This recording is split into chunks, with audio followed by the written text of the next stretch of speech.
Next order, clerk. Order number 6, notices of motion. Order number 7, questions and statements. Statement pursuant to Standing Order 53-1. Senator from Marsabit County, Honorable Mohammed Chute. Thank you very much, Honorable Speaker. I have a request for statement on the construction of Sololo Level 4 Hospital. Mr. Speaker, sir, I rise pursuant to Standing Order 53-1 to seek a statement from the Standing Committee on Roads, Transportation and Housing regarding the delayed completion of Sololo Level 4 Hospital in Marsabit County. Mr. Speaker, sir, Sololo Level 4 Hospital, located in Sololo, Marsabit County, was initially a project of the Marsabit County government. However, it was later taken over by the Kenya Defence Forces in order to facilitate its completion. Despite construction efforts spanning over 7 years, the hospital remains incomplete, raising serious concern about access to essential healthcare services in the region. Originally, it was scheduled for completion in March last year. The project has faced numerous delays with no clear communication on its progress. In the statement, the committee should, 1, provide an update on the current status of the construction of Sololo Level 4 Hospital, including the hospital's total size in square meters, the percentage of works completed, pending tasks, and reasons for the prolonged delay, and the revised timeline for completion. 2, outline the original cost of the project, any cost variations over the years, indicating the total investment by the Kenya Defence Forces towards the hospital construction, whether additional funds have been allocated towards the project, and the total estimated cost to completion. And finally, 3, specify when the residents of Sololo will be able to access services from the institution. Thank you very much, Honorable Speaker. Senator for Uasin Gishu County, the Honorable Senator Jackson Mandago. Thank you, Mr. Speaker. On behalf of Senator Jackson Mandago. Honorable Senator, do you have a written authority from Senator Mandago?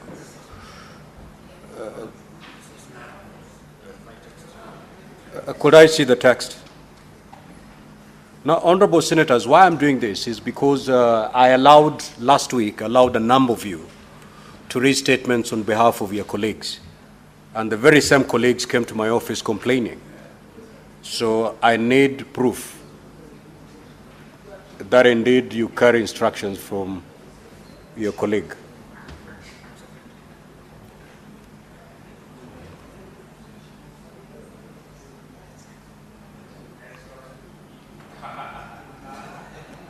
So as you look for the text, Honorable Senator Hezena, you may proceed. Thank you, Mr. Speaker. And I rise on a request for a statement on the exploitation of young Kenyan girls on TikTok Live.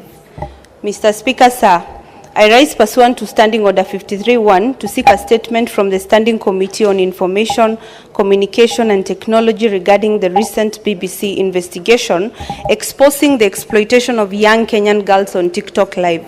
Mr. Speaker, sir, the report, which ran on 3rd of March 2025, highlights serious concerns about child safety, the failure of digital platforms to enforce age restrictions, and the increasing vulnerability of minors to online predators. Many girls are being lured into exploitative activities under the guise of digital gifting and monetization features, raising urgent questions about the effectiveness of existing protections. Without stringent safeguards, these platforms risk becoming conduits for abuse, violation not only on the rights of children, but also Kenya's legal framework for child protection. There is an urgent need for government intervention to prevent the continued exposure of minors to such harmful content and to hold all responsible parties accountable.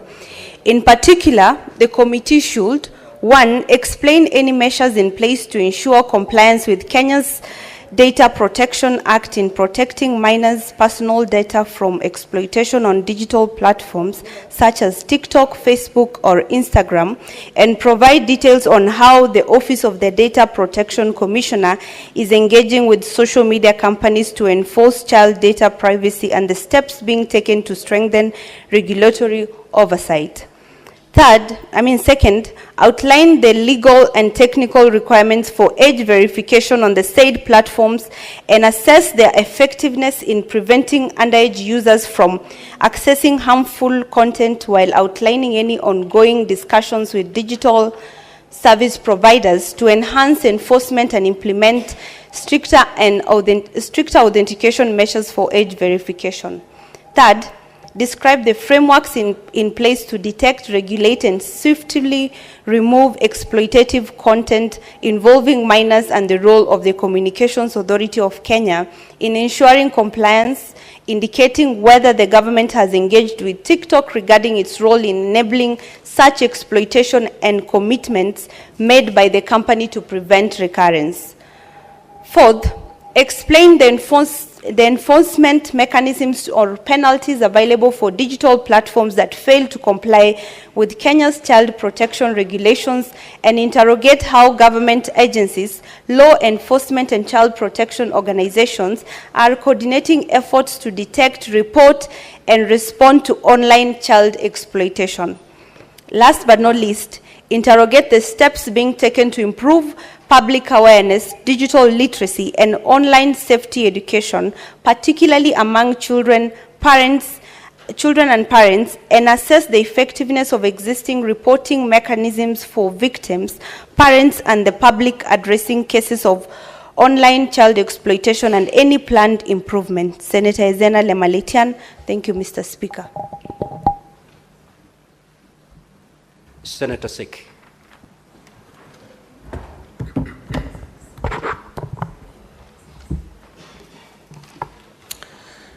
Thank you, Honorable Speaker.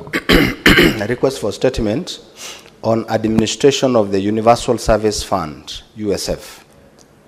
Honorable Speaker, I rise pursuant to Standing Order 53-1 to seek a statement from the Standing Committee on Information, Communication and Technology regarding the administrations of the Universal Service Fund. In the statement, the committee should address the following: the accountability mechanism in place to ensure transparency in disbursement of funds from the Universal Service Fund, USF, and to prevent mismanagement and misappropriations of funds, providing an annual breakdown of the revenue and expenditure of USF from the 2022-2023 financial year to date. 2, the alignment of the project funded by USF with Kenya long-term digital information goals and their respective impacts on digital access, providing a list of all the projects undertaken from the year 2022-2023 financial year to date. To the extent of achievement of USF strategy goals, explaining why many areas across the country will remain undeserved or lack connectivity. 4, the reluctance of communication companies to expand network coverage in rural areas despite receiving tax incentive and regulatory support for the same. 5, the policy and regulatory interventions being considered to fast-track digital infrastructure deployment and to hold digital infrastructure contractors and service providers accountable for delay or substandard works. Honorable Speaker, I have the second one. Request for statement on the status of implementation of the National Digital Superhighway and the Last Mile Connectivity Project under the Universal Service Fund, USF. Honorable Speaker, I rise pursuant to Standing Order 53-1 to seek a statement from the Standing Committee on Information, Communication and Technology regarding the status of implementation of the National Digital Superhighway and the Last Mile Connectivity Project under the Universal Service Fund.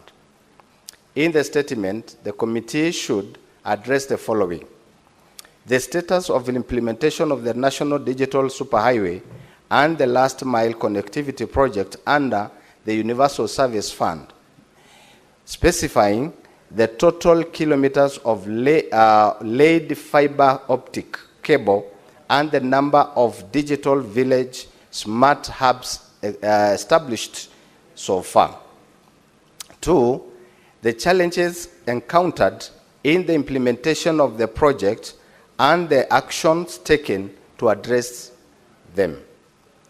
3, viability of public-private partnership, PPPs, in supporting the National Digital Superhighway and the Last Mile Connectivity Project, and whether the government has considered the same to supplement its efforts.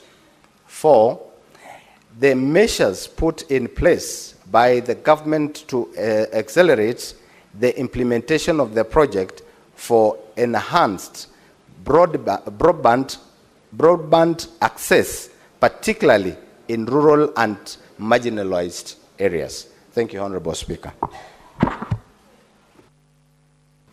Senator Chimera. Thank you, Mr. Speaker. This is a request for a statement on behalf of Senator Jackson Mandago on the status of purchase of wheat from Kenyan farmers. Mr. Speaker, sir, I rise pursuant to Standing Order 53-1 to seek a statement from the Standing Committee on Agriculture, Livestock and Fisheries regarding the status of purchase of wheat from Kenyan farmers. In the statement, the committee should, number 1, provide a list of all licensed wheat millers in the country. Number 2, table the Memorandum of Understanding, MOU, between the Cereal Growers Association and the Ministry of Agriculture and Livestock Development regarding the purchase of local wheat by millers and the price paid per bag for the year 2024. Number 3, table a report of quantities of wheat purchased from the local farmers as well as quantities imported by each miller, explaining why the millers did not fully absorb locally produced wheat before purchasing the quotas allocated for duty-free import. And lastly, Mr. Speaker, state whether the wheat imported above the quotas attracted duty, and if not, state how much in cash equivalent the government forfeited on duty in the year 2024. Senator Raphael on behalf of Senator Jackson Mandago. Thank you, Mr. Speaker. Now, honorable senators will make intervention on these statements for a period not exceeding 30 minutes. So if you have an opportunity to speak, keep it short. At most 3 minutes. Senator Richard Onyonka.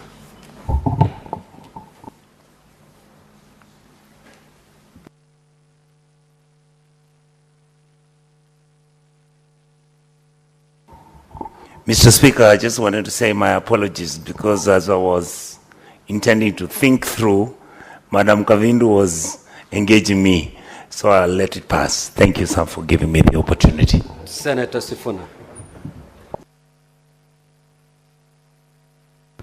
Honorable Speaker, I was hoping that the Senator for Uasin Gishu, who I think is still the chairperson of the Committee on Health, was present in the House to listen to the statement by Senator Chute on the completion of Sololo level 4 hospital. Honorable Speaker, even here in Nairobi, because we have had a discussion in this committee on a facility that had been taken up under similar circumstances, Mama Margaret Kenyatta Hospital in Korogosho. It had been taken up by national government, Kenyatta National Hospital. We fought through the committee to have it handed back down to the county government of Nairobi. But ever since that happened, Honorable Speaker, thanks to the health committee, nothing has happened in that facility, and the people of Nairobi have not seen the benefit of returning that facility back to the county government. So I would want that when the health committee is dealing with the question of Sololo, they also give this house an update on where we are with operationalization and use of the facility called Mama Margaret Kenyatta Hospital in Korogosho. I thank you, Honorable Speaker. Senator Methu. Thank you very much, Honorable Speaker. And maybe even before I make a contribution on this statement that has been sought by Senator Hezena, I would want, Mr. Speaker, your guidance and clarification from yourself, Mr. Speaker, amongst the papers that were laid by the Leader of Majority. The last paper that he laid was a report of the Auditor General from the JM Karaoke Hospital. And JM Karaoke Hospital is in Nyandarua. But from the paper that was laid, it looks like JM Karaoke Hospital is a hospital in Nakuru. I think that was the last paper that, the last in the paper that was laid. So maybe that could be corrected so that the record is straight. But this statement that has been sought by Senator Hezena is a spot-on statement, Honorable Speaker.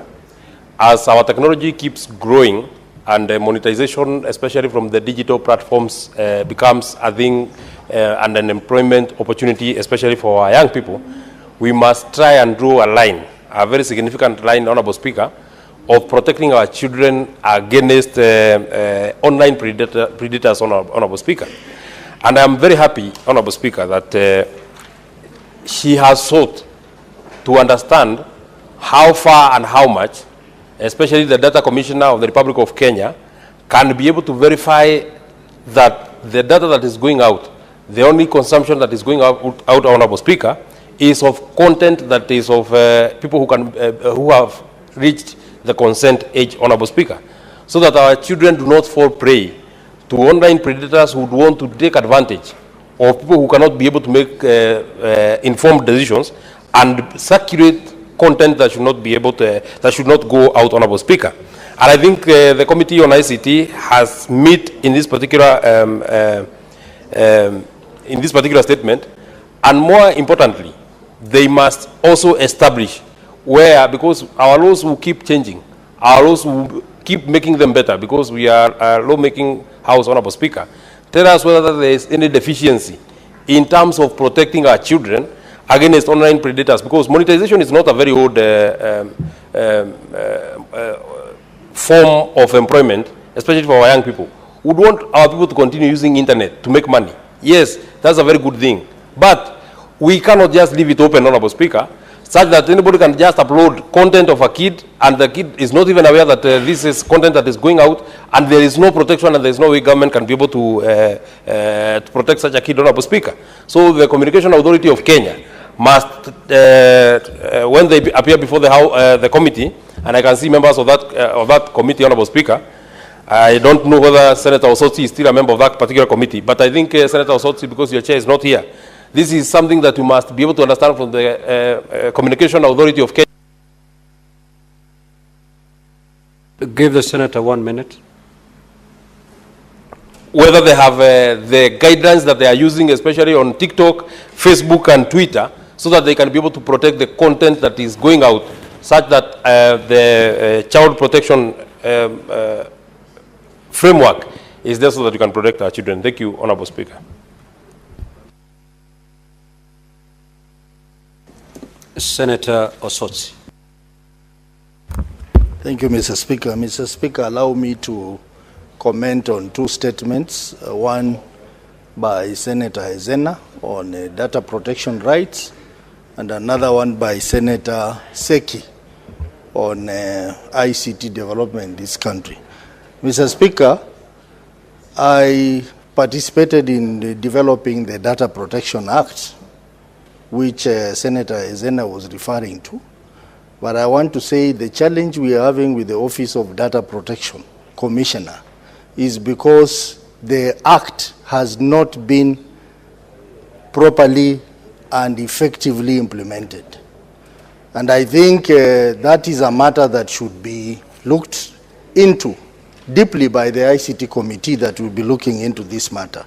And Mr. Speaker, I think one of the things I have observed, I'm no longer in the ICT committee, Mr. Speaker, because I was very frustrated as a member of the ICT committee, given that my background is in the ICT sector.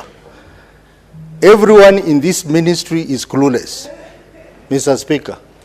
And that one I have to say, starting from the Communication Authority to the ministry, everywhere, the ICT Authority, and I think we cannot develop in terms of ICT if we have people who are running this ministry or sectors in this ministry who do not understand technology itself. Mr. Speaker, Communication Authority, for instance, is headed by a journalist. Ministry of ICT is headed by people who have no clue on ICT. I think that's the starting point, Mr. Speaker. We saw this country made strides in ICT when Bitange Ndemo was in charge of that ministry. I think it's a high time we have to place people who are qualified, who are experienced in the sector, to run the institution under ICT. Because if you listen to the two questions the members have asked, and from my understanding of the ministry, there is a serious competence issue in this ministry, Mr. Speaker. When we talk about matters of Office of the Data Protection Commission, I mean, Mr. Speaker, we have a tendency of giving all the jobs to lawyers. We give all the jobs to lawyers, even jobs which require technical input. The Office of the Data Protection Commissioner should ideally be someone who understands technology, ICT, not a lawyer. That is the problem. If you look at CA, CA performed its role better when this gentleman, I've forgotten the name, Wangusi, was in charge.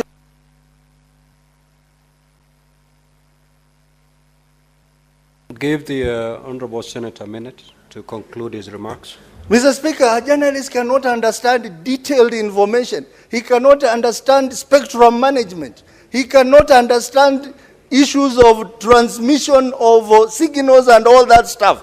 I think it's a high time the appointing authority looked deeply into this ministry so that we have the relevant people to be in charge of the sectors in this ministry and even the parent ministry so that we deliver the technology to the people, Mr. Speaker. Mr. Speaker, I want to associate myself with the statement by Senator Ezena and Senator Seki, and I ask the ICT committee, which, Mr. Speaker, I left ICT committee because that committee is on the verge of death because of leadership. And I thought the majority leader will do better by getting the right leadership to lead that committee, Mr. Speaker. Mr. Speaker, this is a very important committee that we require strong leadership. So what that is your point for of the order, people. Senator Methu? You know, Mr. Speaker, the deputy party leader of ODM has made a very serious allegation against the committee of this House. And you know, statement of fact. May I know, because he has been a member. You see, when an alligator leaves the river and tells you that the crocodile is sick, you must listen to the alligator.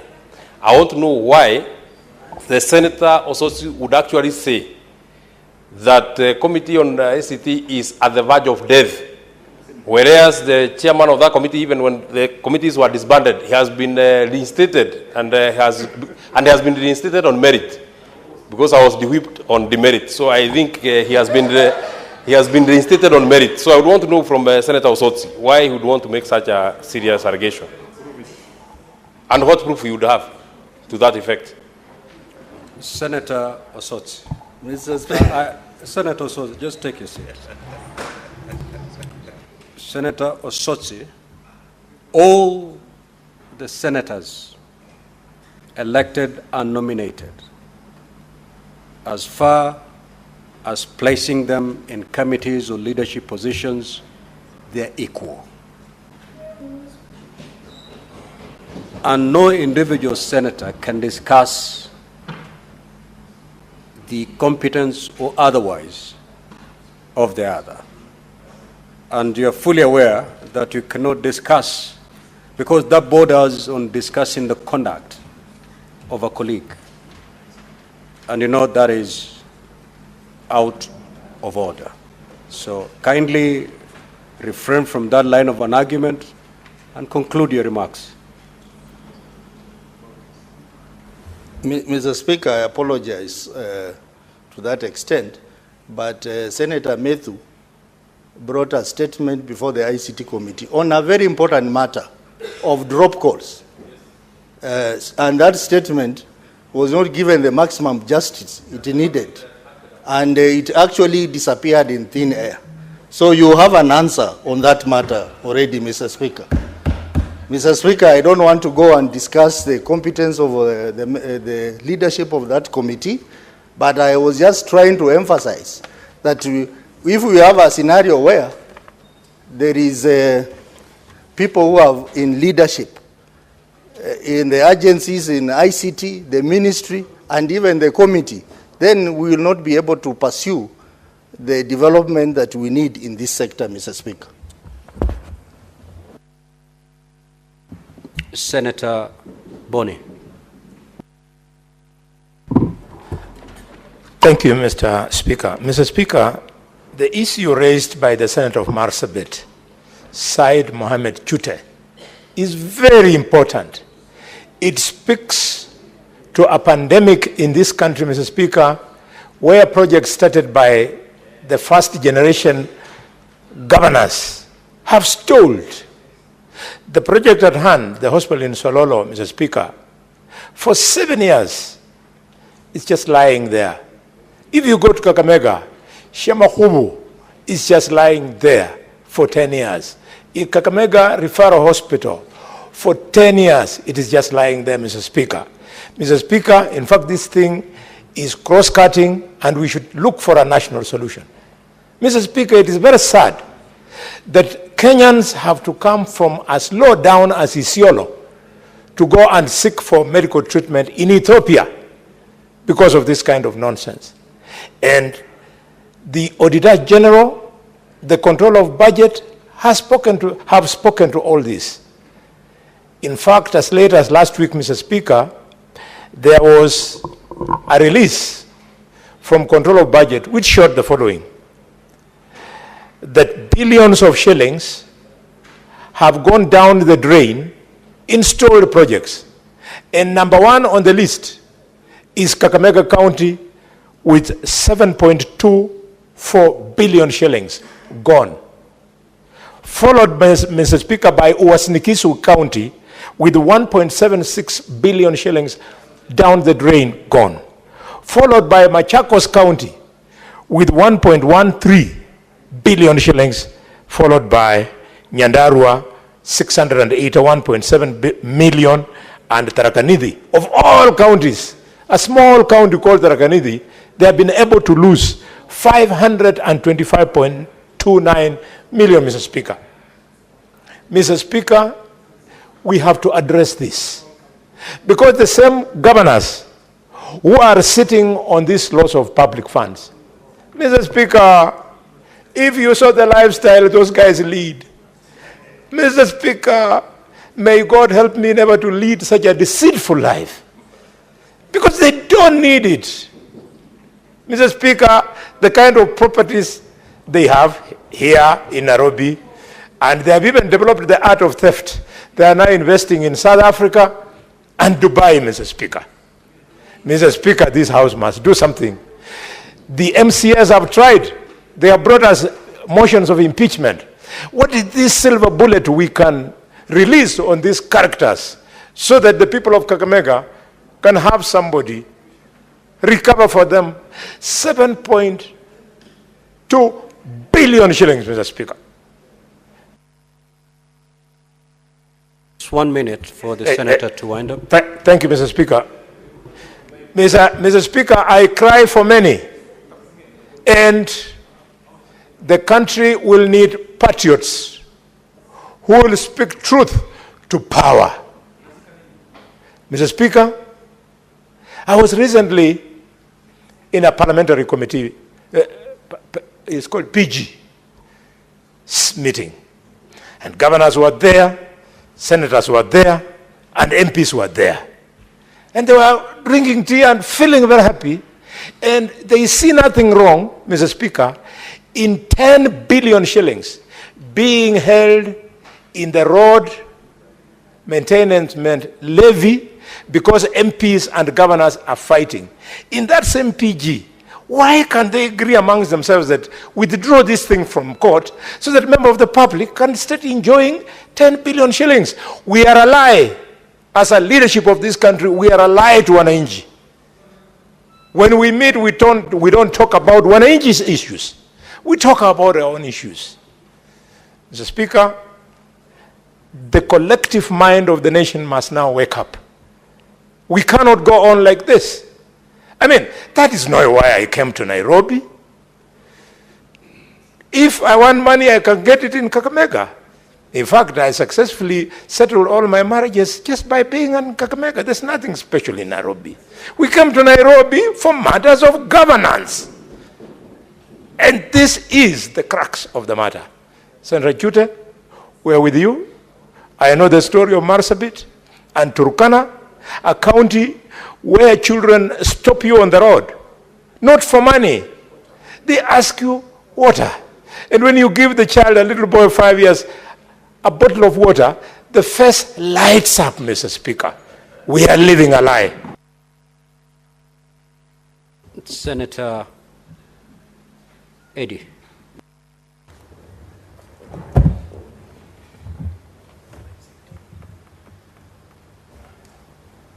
Mr. Speaker, I thank you for giving me this opportunity, and I think that I wanted to just give a few thoughts on the good statement sought by Senator Ezena on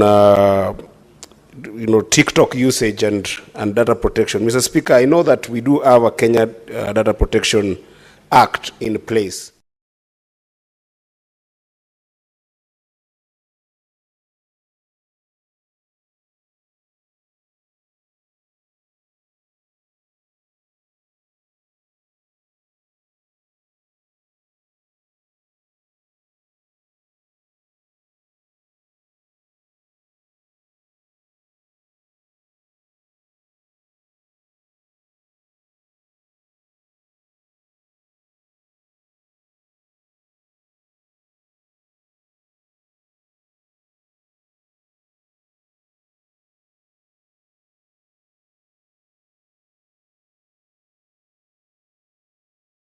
Assessment, and then look at the interface between that impact assessment together with the governance policies and how clear they can be. For instance, Mr. Speaker, despite the existence of that particular law, there is no transparency, Mr. Speaker, on data collection, data storage, and data usage, not only by TikTok, but by other social media platforms that we have. Today, if you look at Meta platforms like IG, you can't really be able to pinpoint where the transparency is in terms of collection, storage, and waste and usage, Mr. Speaker. There are also no transparency on processing activities of this data that we are seeing massive young people and even older people getting on this platform, Mr. Speaker. And you can actually further look at it in terms of transfer of that data from within and without Kenya. Within Kenya, perhaps you can be able to force TikTok and other platforms, Mr. Speaker, to comply with the generic laws in the Kenya Data Protection Act. But what happens when that data is transferred outside? Does it meet the data protection safeguards outside this country? And what is the compliance metrics that our data protection organizations and government institutions have to make sure that this kind of platforms comply to the safeguards that are established within China, are established within the US, are established within Ireland. This is something that must be looked at from an impact assessment perspective, Mr. Speaker. But then when you look at countries that have made strides, Mr. Speaker, like the US, they have data localization, Mr. Speaker, that there's some form of data that cannot be transferred outside their border and then be exploited more broadly, as we see with young people in this country. That also goes with things like content moderation, Mr. Speaker, standards, despite the fact that people like TikTok have got what I would call industrial policy or company policies that we can buttress on, Mr. Speaker, on issue of data protection. There isn't really a way of being able to incorporate Kenyan cultural Senator Kavindu. Proceed. Thank you, Mr. Speaker. Thank you for the protection. There isn't really a way that you can be able to incorporate things like Kenyan cultural and moral standards, despite the fact that people like TikTok and IG do appreciate the regional ideologies, regional cultures, Mr. Speaker.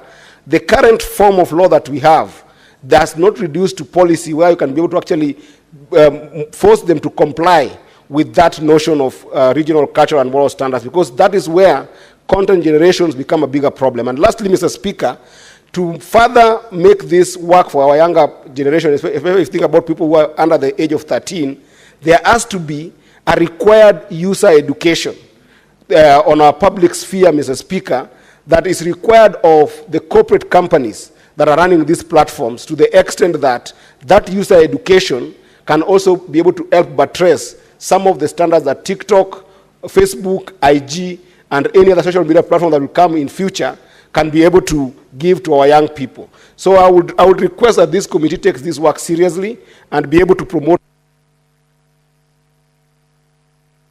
Senator Essie. Thank you, Mr. Speaker. I want to support the statement by Senator Mandago on the status of wheat farmers in this country.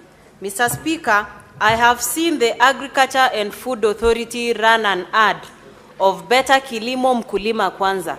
And as a country, we are constantly preaching buy Kenya, build Kenya. Mr. Speaker, those remain mere words. If our wheat farmers can actually not have their wheat purchased from them, and instead we are opting for more imports which are flooding the market, Mr. Speaker, and I hope this will not be a game of the goose, just like when we were investigating the edible oil scandal.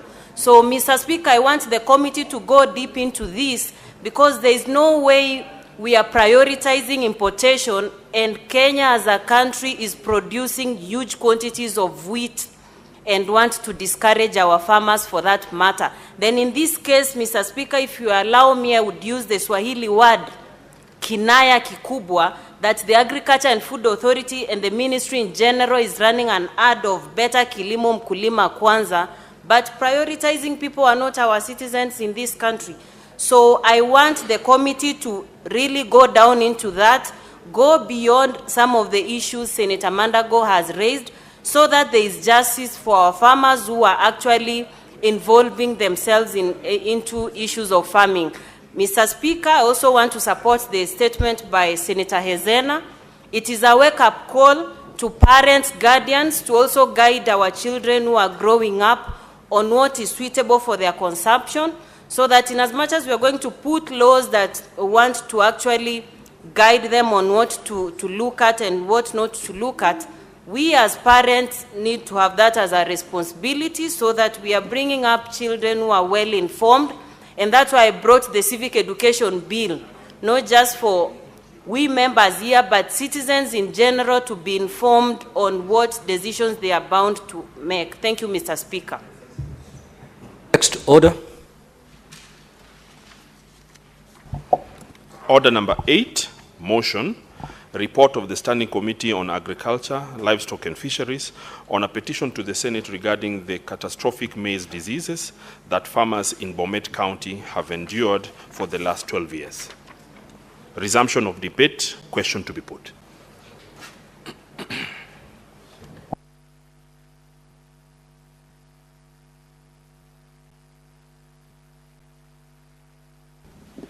So, Honorable Senators, debate on this motion had been concluded. What remains is for the chair to put the question, which I hereby proceed to do.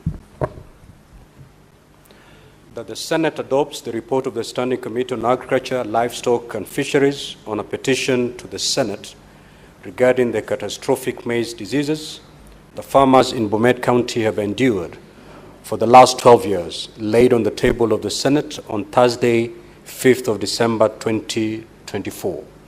Will as many as of that opinion say aye? Aye. Will as many as of the contrary opinion say nay?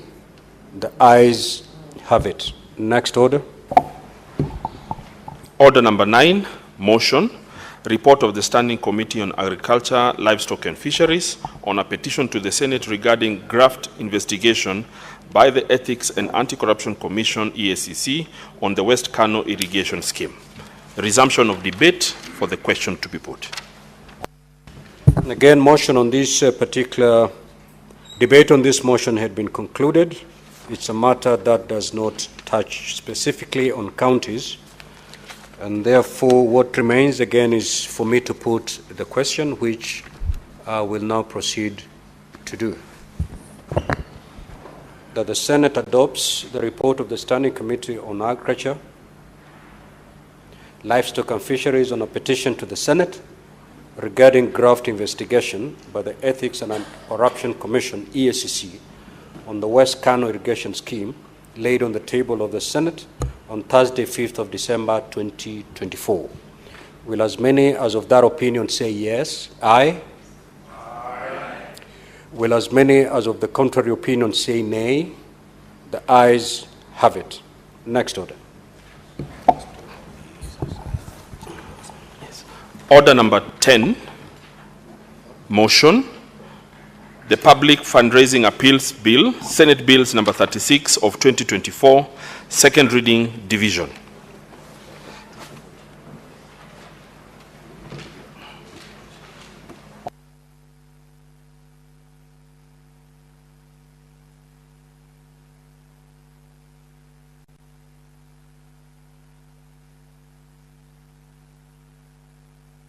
Now, Honorable Senators will defer order number 11 all the way to 13 and proceed from order number 14. Clerk, proceed to call that order, please.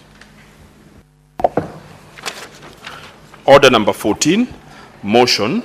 Report of the Standing Committee on Labor and Social Welfare on an inquiry into the welfare of workers at the export processing zones in Mombasa and Kilifi counties. Resumption of debate.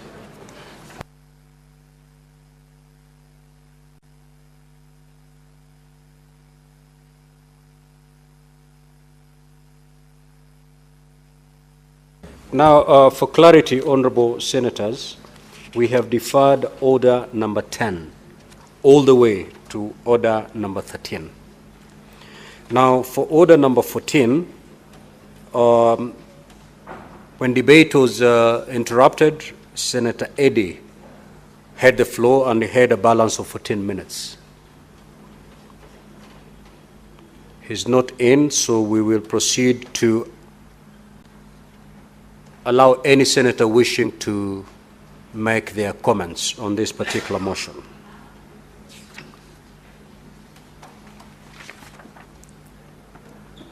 From my dashboard, I don't see any indication. That's 14.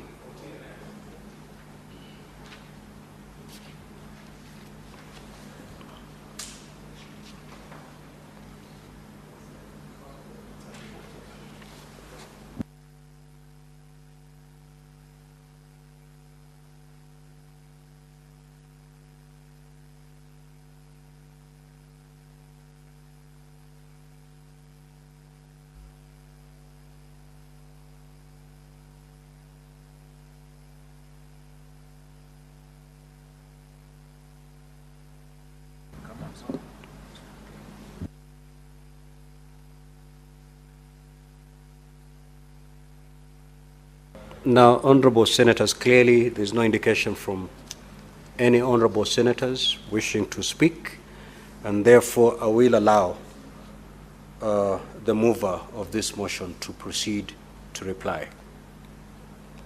Senator Murgo.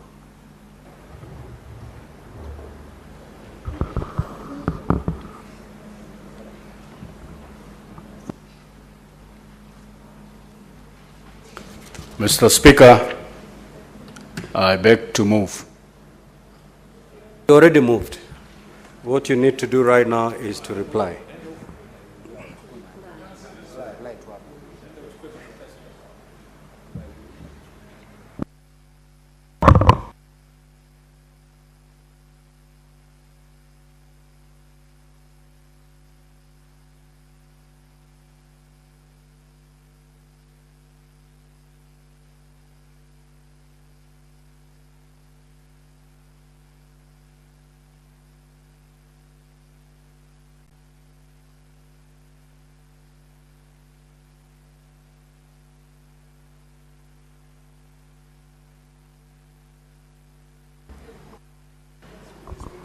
Mr. Speaker, thank you very much for the opportunity, and I rise to thank everybody, the Committee of Labour. Senator Seki, kindly take your seat. And Senator. Also the members that contributed to this motion, even though it was brief, but I thank them anyhow, and so I beg to reply.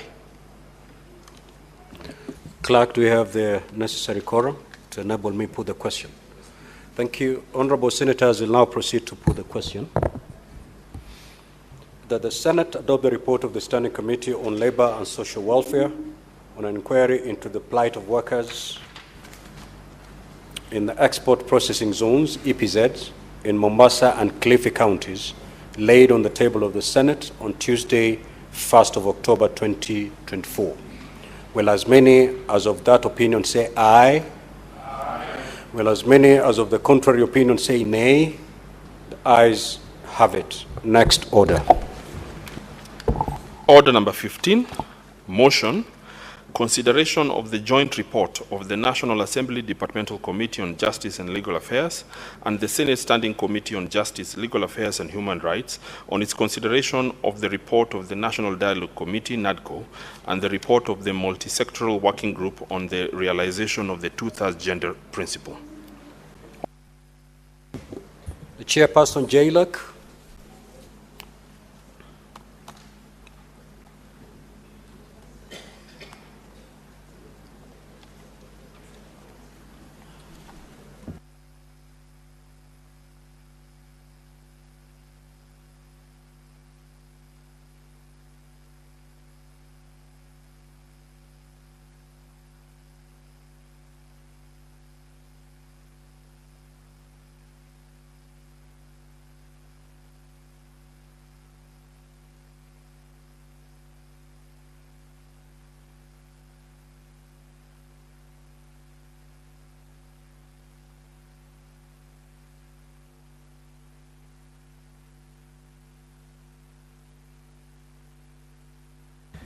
We will defer that particular order. Clerk, call the next order, please.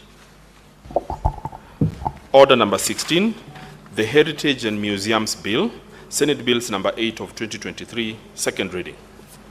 The Chairperson, Standing Committee on Labor and Social Welfare. You may proceed to move the motion.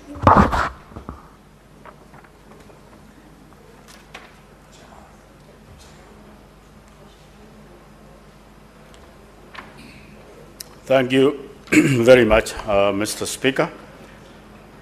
Moving the Heritage and Museum Bill 2023, Senate Bill number 8 of 2023. Mr. Speaker, sir, I beg to move the Heritage and Museum Bill 2023 to be read the second time. The bill was published on 28th February 2023 and read first time in the Senate on 22 March 2023. Mr. Speaker, sir, the paragraph 25 of Part 1 of the fourth schedule to the Constitution designates ancient and historical monuments of national importance as part of the functions of the national government. Paragraph 4 of page 2 of the fourth schedule to the Constitution states that cultural activities, public entertainment, and public amenities include museums and a function of the county governments. The principal object of the bill is therefore to repeal the National Museum and Heritage and enact a new bill that conforms to the Constitution.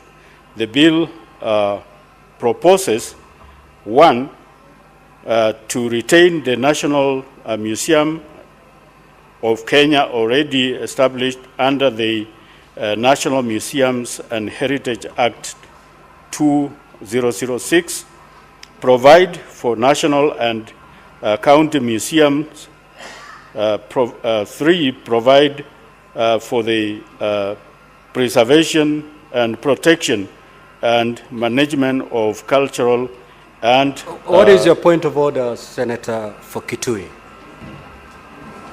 Just take your seat, Senator Mogo.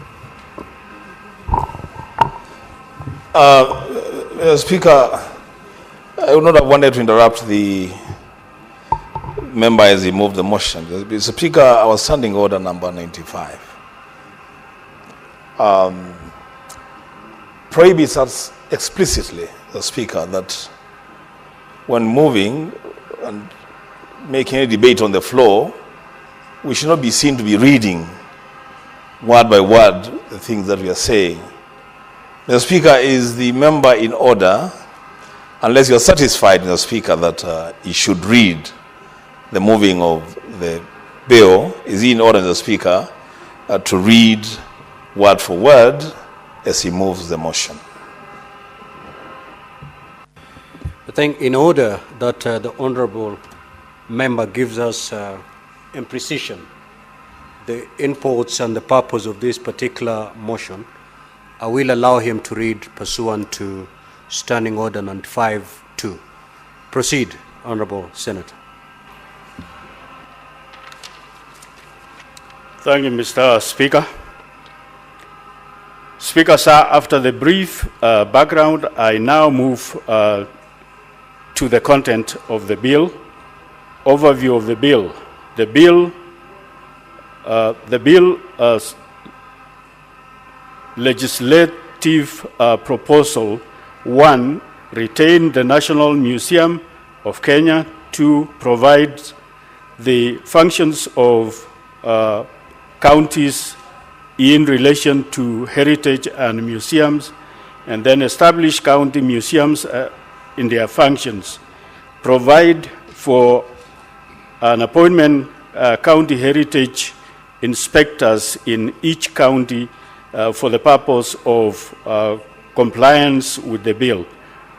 Provide for the establishment of national heritage centers in each county. Provides for the maintenance of registers of all protected areas and ancient and historical monuments of national importance, and provide for the enforcement of agreements for protection of monuments, and finally establish the Heritage Tribunal to hear appeals and complaints and resolve conflicts and address all issues relating to heritage and museums. Mr. Speaker, sir, the bill provides for all re-establishment of national museums of Kenya vested with the mandate of conserving and cultural natural heritage of national importance. The management of National Museum of Kenya is vested in the Board of National Museums. The Director General shall be responsible for the day-to-day and management and general administration of the National Museums of Kenya, subject to the board's direction. Mr. Speaker, sir, the bill provides also for the functions of the county government pertaining the county museums. In relation to the museums, and the government will have the mandate of collection and documentation of exhibition of materials, objects of historical and cultural heritage that are important to the respective county. The bill empowers the Cabinet Secretary responsible for the matters relating to the national heritage and antiques and monuments after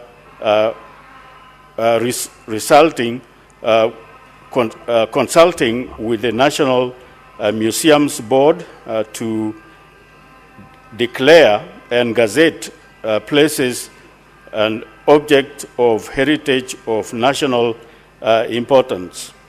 The board is mandated to deliberate and pass a resolution on degazettements of places or objects of national heritage.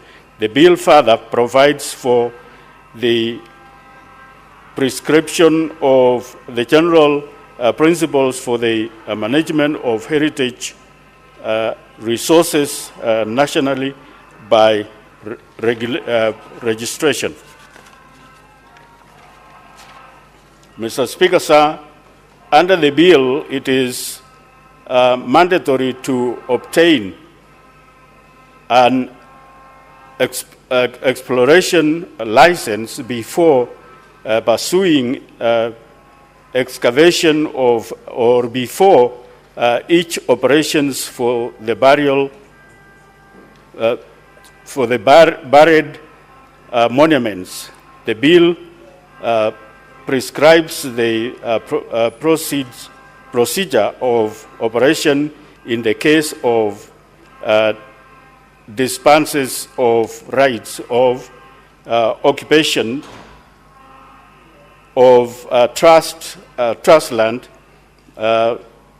or manage any such land of occupiers of claims compensation. Under the bill, the National Museums of Kenya must notify of the discovery made. The bill also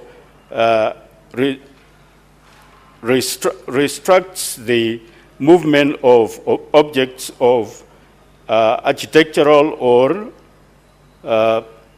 paleontological interests without authorization. The bill provides for protected areas and ways of compensation of owners of land declare to be a protected area. The Cabinet Secretary is empowered to prohibit or to restrict access to any development or use of protected area for agricultural or livestock or activity which would damage monument or objects of the archaeological interests. Mr. Speaker, the bill provides for the acquisition, protection, maintenance, inspection, repair, acquisition, and guaranteeship of monuments. The use of the bill, under the bill, the antiques are considered property of the government. Removal of antiques and protected objects from place where such situated is prohibited and under the bill. The bill prohibits also the sale of antiques and protected objects. The bill provides the condition relating to export of monuments, antiques, or protected objects. The bill provides that monuments, antiques, or protected objects shall not be removed from Kenya otherwise than thorough customs part of entry. The bill provides an enforced mechanism by the National Museums of Kenya to ensure compliance with the provisions of the proposed act. The bill provides for the inspection by the National Museums for the appointment of national heritage inspectors for the purpose of enforcing the act. The National Heritage Inspector has been given power to inspect, to arrest, to search under the bill. The bill also provides for the establishment of heritage tribunal which shall hear appeals and complaints, resolve conflicts, and address questions under the bill. Mr. Speaker, the Standing Committee on Labor and Social Welfare held public participation on the bill on 20th April 2023 and received submissions from the following stakeholders: the county government, the Council of County Government, the National Museums of Kenya, Nature Kenya, Attorney General, and Turkana Basin Institute. The Standing Committee on Labor and Social Welfare tabled the report on the consideration of the bill. The bill will provide a legal framework for the implementation of functions and powers of the county government, which with respect to the cultural activities, public entertainment, and public amenities as set out under paragraph 4 of page 2 of the fourth schedule to the Constitution. The bill will also repeal the National Museums and Heritage Act 2006. Mr. Speaker, sir, I wish those few. Mr. Speaker, sir, I with those few comments, move the Heritage and Museum Bill, Senate Bill number 8 of 2023, now be read a second time. I beg to move. Who is your seconder?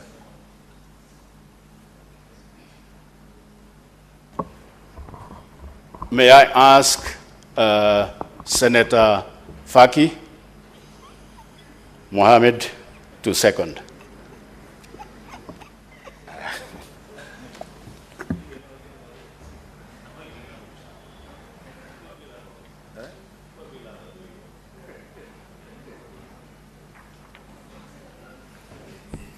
Asante Mheshimiwa Spika kwa kunipa fursa hii kuunga mkono mswada wa makavazi na utamaduni ambao ni mswada wa bunge la Senate na ambao umewasilishwa bungeni na mwenyekiti wa kamati ya leba na huduma za jamii za bunge la Senate. Mheshimiwa Spika, niliwahi kuhudumu katika kamati hii kwa muda wa miaka 2.5 iliyopita. Kwa hivyo nimeweza soma mswada huu na vile vile pia kuona kwamba yale mambo ambayo yanazungumziwa yatasaidia pakubwa kuweza kinga na kuweza kuhifadhi utamaduni na mila zetu katika nchi ya Kenya. Mheshimiwa Spika, kwanza ni kwamba mambo ya utamaduni na makavazi ni mambo ambayo yamegatuliwa kulingana na ibara ya 4 ya katiba yetu, yani 4th schedule. Na ule mswada ambao kwa sasa uko ni sheria, mswada wa makavazi na utamaduni wa mwaka 2006 kwa sasa umepitwa na wakati, kwa sababu kulingana na katiba mpya tuko katika himaya ya serikali mbili, serikali ya kitaifa na serikali za ugatuzi. Kwa hiyo Mheshimiwa Spika, inatakana mswada huu uweze kuangalia sehemu zote mbili, serikali za ugatuzi na vile vile pia serikali ya kitaifa. Mheshimiwa Spika, kaunti zetu nyingi mpaka sasa hazijaweza kutenga fedha za kutosha kuhakikisha kwamba wanasimamia makavazi tofauti katika maeneo yao na vile vile pia kusimamia mambo ya mila na tamaduni katika maeneo ambao wanatoka. Kwa mfano Mheshimiwa Spika, katika kaunti ya Mombasa hatujaona bajeti yoyote ama mradi wowote wa makavazi katika eneo hili ambao unasimamiwa na kaunti zetu. Tukiangalia sehemu zingine kama kaunti ya Kilifi, kuna kaya zetu zile ambazo watu walikuwa wakienda kwa muda mrefu wakiomba Mungu na vile vile pia kufanya matambiko yao ya kitamaduni, kwa sababu fedha ambazo ziko Mheshimiwa Spika ni kidogo, na vile vile pia sheria kulikuwa hakuna ambayo inaweza kusimamia mambo kama hayo. Kwa hiyo Mheshimiwa Spika, mswada huu utasaidia pakubwa kuweza kuhakikisha kwamba serikali zetu za kaunti zinaweza kuangalia swala hili ambalo ni muhimu katika maisha ya binadamu. Mheshimiwa Spika, vile vile katika usimamizi wa makavazi, Mheshimiwa Spika, utapata kwamba kama Mombasa, zile sehemu zote ambazo ni za kihistoria, kwa mfano Fort Jesus, makavazi ya Fort Jesus, vile vile Mama Ngina Waterfront ambayo ilikarabatiwa majuzi, ilijengwa upya majuzi na serikali kuu, wamekatalia kutoa hati miliki Mheshimiwa Spika ya makavazi yao kwa kaunti ya Mombasa. Mara ya mwisho waziri alipokuja hapa, Waziri Miano alisema kwamba atakwenda ataliangalia swala hilo, lakini juzi nilipomuuliza aliniambia kwamba swala hilo sasa limetolewa, yani masuala ya utamaduni yani heritage yametolewa kutoka kwa Wizara ya Utalii na Wanyamapori, imepelekwa katika ofisi ya Wizara ya Jenda na mambo mengine ya vijana. Kwa hiyo Mheshimiwa Spika, naunga mkono mswada huu na nafikiri ukipitishwa utasaidia pakubwa serikali zetu za ugatuzi kuhakikisha kwamba wanachangia pakubwa kuweza kuhifadhi na kujenga turathi zetu na vile vile pia makavazi yetu ya awali. Asante Mheshimiwa Spika. Honorable Senators, I'll now proceed to propose the question that the Heritage and Museums Bill, Senate Bills number 8 of 2023, be now read a second time. The The floor is now open. Honorable Senator Emma. Maybe before you take to the floor, Honorable Senator, allow me to make this communication. I would like to acknowledge the presence in the public gallery this afternoon, visiting students and teachers from Moi Forces Academy, Nairobi County. The delegation comprises of 140 students and 7 teachers who are undertaking a study tour to the Senate. Honorable Senators, on behalf of the Senate and on my own behalf, I extend a warm welcome to them and wish them all the very best during their visit. I will allow the Senator for Kitui to, under 1 minute, to extend a word of welcome and thereafter proceed to make your comments on the bill.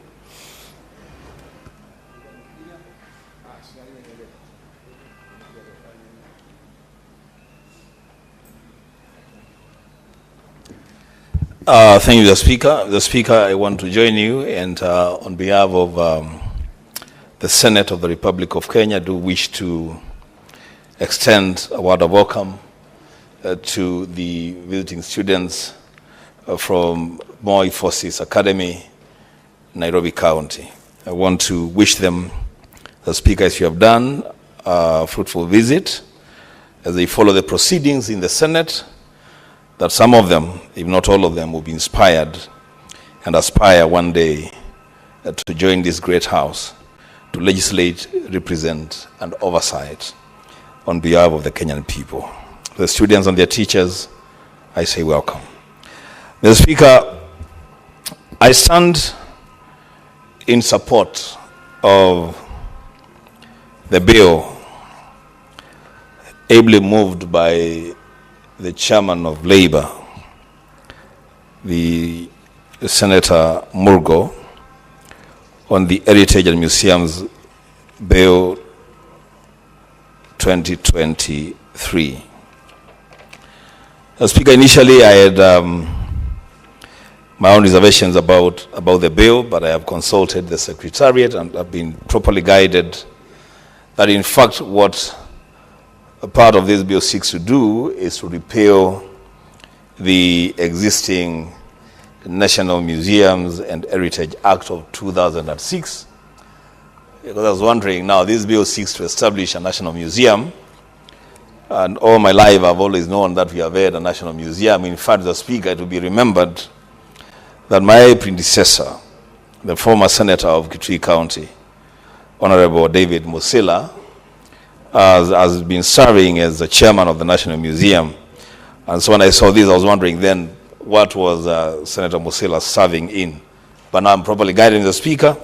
The bill also seeks to repeal the National Museums and Heritage Act established in 2006. And for a good reason, Mr. Speaker.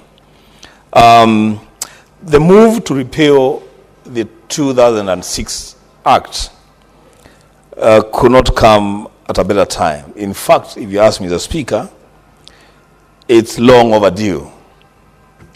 Because when this act was passed in 2006, Mr. Speaker, we were operating under a different constitutional dispensation. But after the promulgation of the 2010 new constitutional order, then the Speaker, the Constitution of Kenya 2010, the 4th schedule, part 1, allocates museums, historical monuments of national importance to the national government. So it's a national government function. But we also know, Mr. Speaker, that this is a national government function with a lot of work to be done in the counties.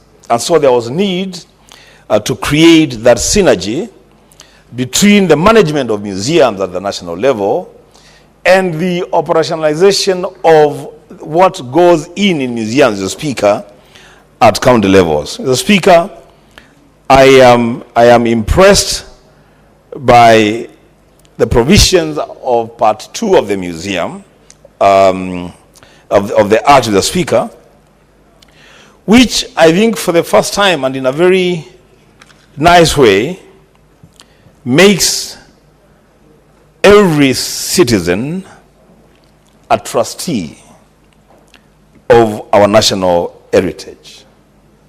That the Speaker, if or is it when this bill becomes law, it will be the responsibility of every citizen of this country to act responsibly in the preservation and protection of our heritage. The Speaker, I think that has been captured very well in the bill, and I'm in support of it, Mr. Speaker, so that it is not us waiting for other people seated in other offices to protect our heritage, but it is now incumbent upon every Kenyan to act responsibly and ensure that we protect our heritage for the benefit of this current generation and for future generations. Mr. Speaker, I see that the bill assigns roles and responsibilities to the two levels of government in Part 3, and I am happy with the roles assigned to county governments. Mr. Speaker, where we all come from in our counties, we have artifacts, we have monuments, we have indigenous cultures that are at a threat, Mr. Speaker, of getting extinct. Why? Because as things stand now, it is the responsibility of the national government to make sure that these cultures, indigenous cultures, heritages, monuments in our respective counties are preserved and taken care of. Now, with the passage of this bill, the responsibility is taken where it belongs. That now county governments will also now have to even pass budgets to support their own indigenous cultures, their own monuments, their own artifacts. Mr. Speaker, this is a move in the right direction to ensure that even when it comes to the promotion of our diversity, then counties that share almost similar or even complementing heritages, then they would be able to come up with consortiums to even establish circuits for tourism crisscrossing our counties. Mr. Speaker, while speaking about establishment of those circuits for purposes of tourist attractions, Mr. Speaker, yours truly is in the process of bringing to the floor of this House a bill that seeks to establish and entrench regional authorities or regional county regional caucuses to ensure that these economic blocks in the counties then operate within a structure that is recognized by law.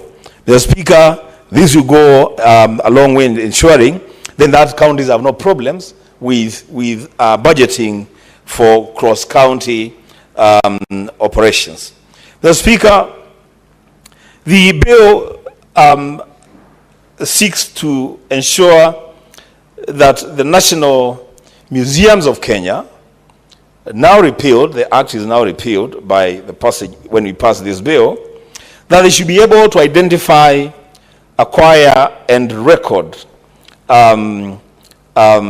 ancient and historical and monuments and sites in conjunction with county governments.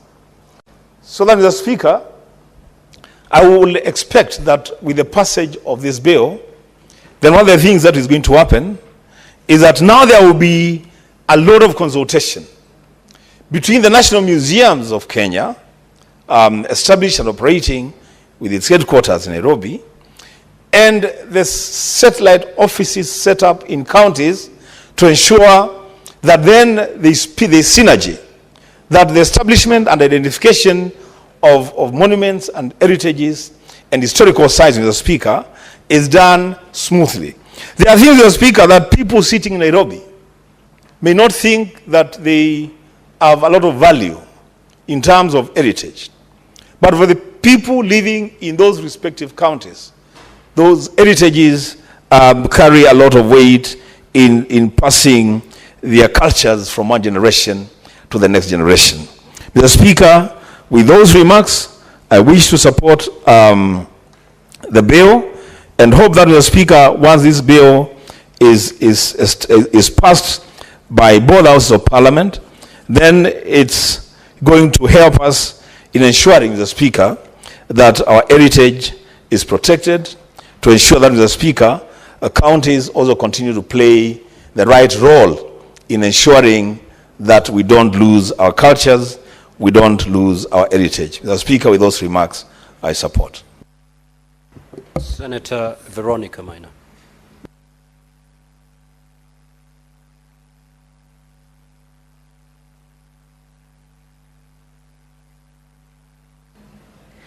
Thank you, Honorable Speaker, for the opportunity to contribute to this very important bill that has been brought to the floor of this House. And let me take this opportunity to congratulate the chair of the Labour Committee, Senator Mulgo, for bringing a genius legislation that can be a great avenue, even of income for the counties, Honorable Speaker. The Heritage and Museum Bill. And Honorable Speaker, and before I tackle any other section, I'll jump into section 93 of this bill, proposed legislation, that talks about the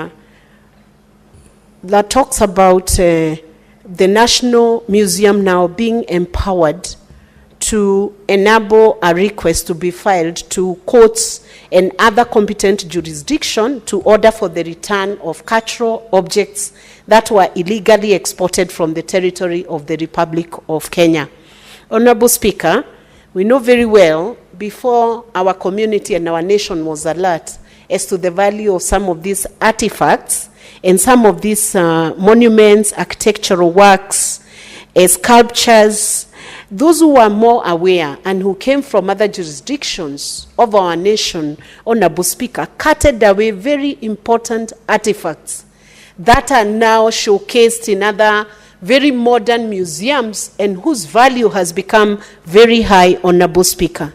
I am very pleased as a senator to see that we can finally legislate a piece of law that can help us to extradite or return all those artifacts back to this country, Honorable Speaker. That means it's a very progressive legislation, Honorable Speaker. I have seen for the first time that counties have been recognized as a platform where museums can now be created at county level and where heritage, artifacts, culture can be preserved right at the county level. That means it has gone down to the people. And every county now must take ownership of this legislation. Why, Honorable Speaker? For a long time, I have seen Kenyans trying to express themselves, their culture, their tribe, their ethnic background, and sometimes it has not come out positively because it's been used to divide people. We now have a legislation where culture can be expressed in a positive way.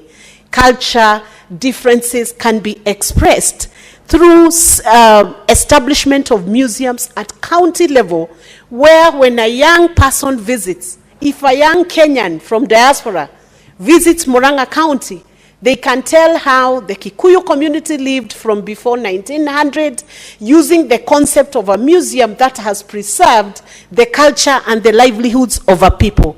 So, Honorable Speaker, I would hope when this legislation is finally enacted, that counties will take advantage of it. And I want to remember when Senate went to Turkana County, Mashinani, Turkana, Senate Mashinani was in Turkana County.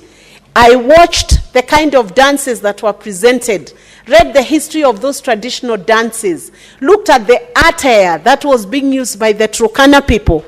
And for a moment, my heart was captivated, especially by the outfits, Honorable Speaker. Because those outfits, if they are not preserved within the context of such a legislation, in another 20, 30 years, they will be replaced by the modern clothing, and we will no longer remember how Turkana culture looked like or how the dances were being done. So, Honorable Speaker, This legislation is a legislation which the Council of Governors should take and ensure that it is implemented to the letter within the county context, Honorable Speaker. And I'm also seeing Senator Ledama has gotten back to his seat in the House, and I'm thinking about the very rich Maasai heritage and culture that has defined and given a brand to the nation of Kenya. Honorable Speaker, we want to see the Narok County, we want to see Kajiado County, and all the counties around Maasai land, ensuring that every beadwork that has been done by the Maasai, handmade beadworks, the artifacts we have seen, the shield, the spears that the Maasais use, the rungu that the Maasais use.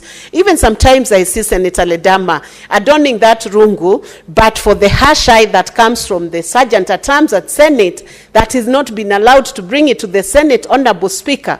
But we want to see all those artifacts settled in certain very good museums in Narok County, Kajiado County, so that when we are promoting our tourism, we can tell the world that they can come to Kenya and learn exactly how the Maasais have lived for the last 100 years, Honorable Speaker, on a platform on very good museums.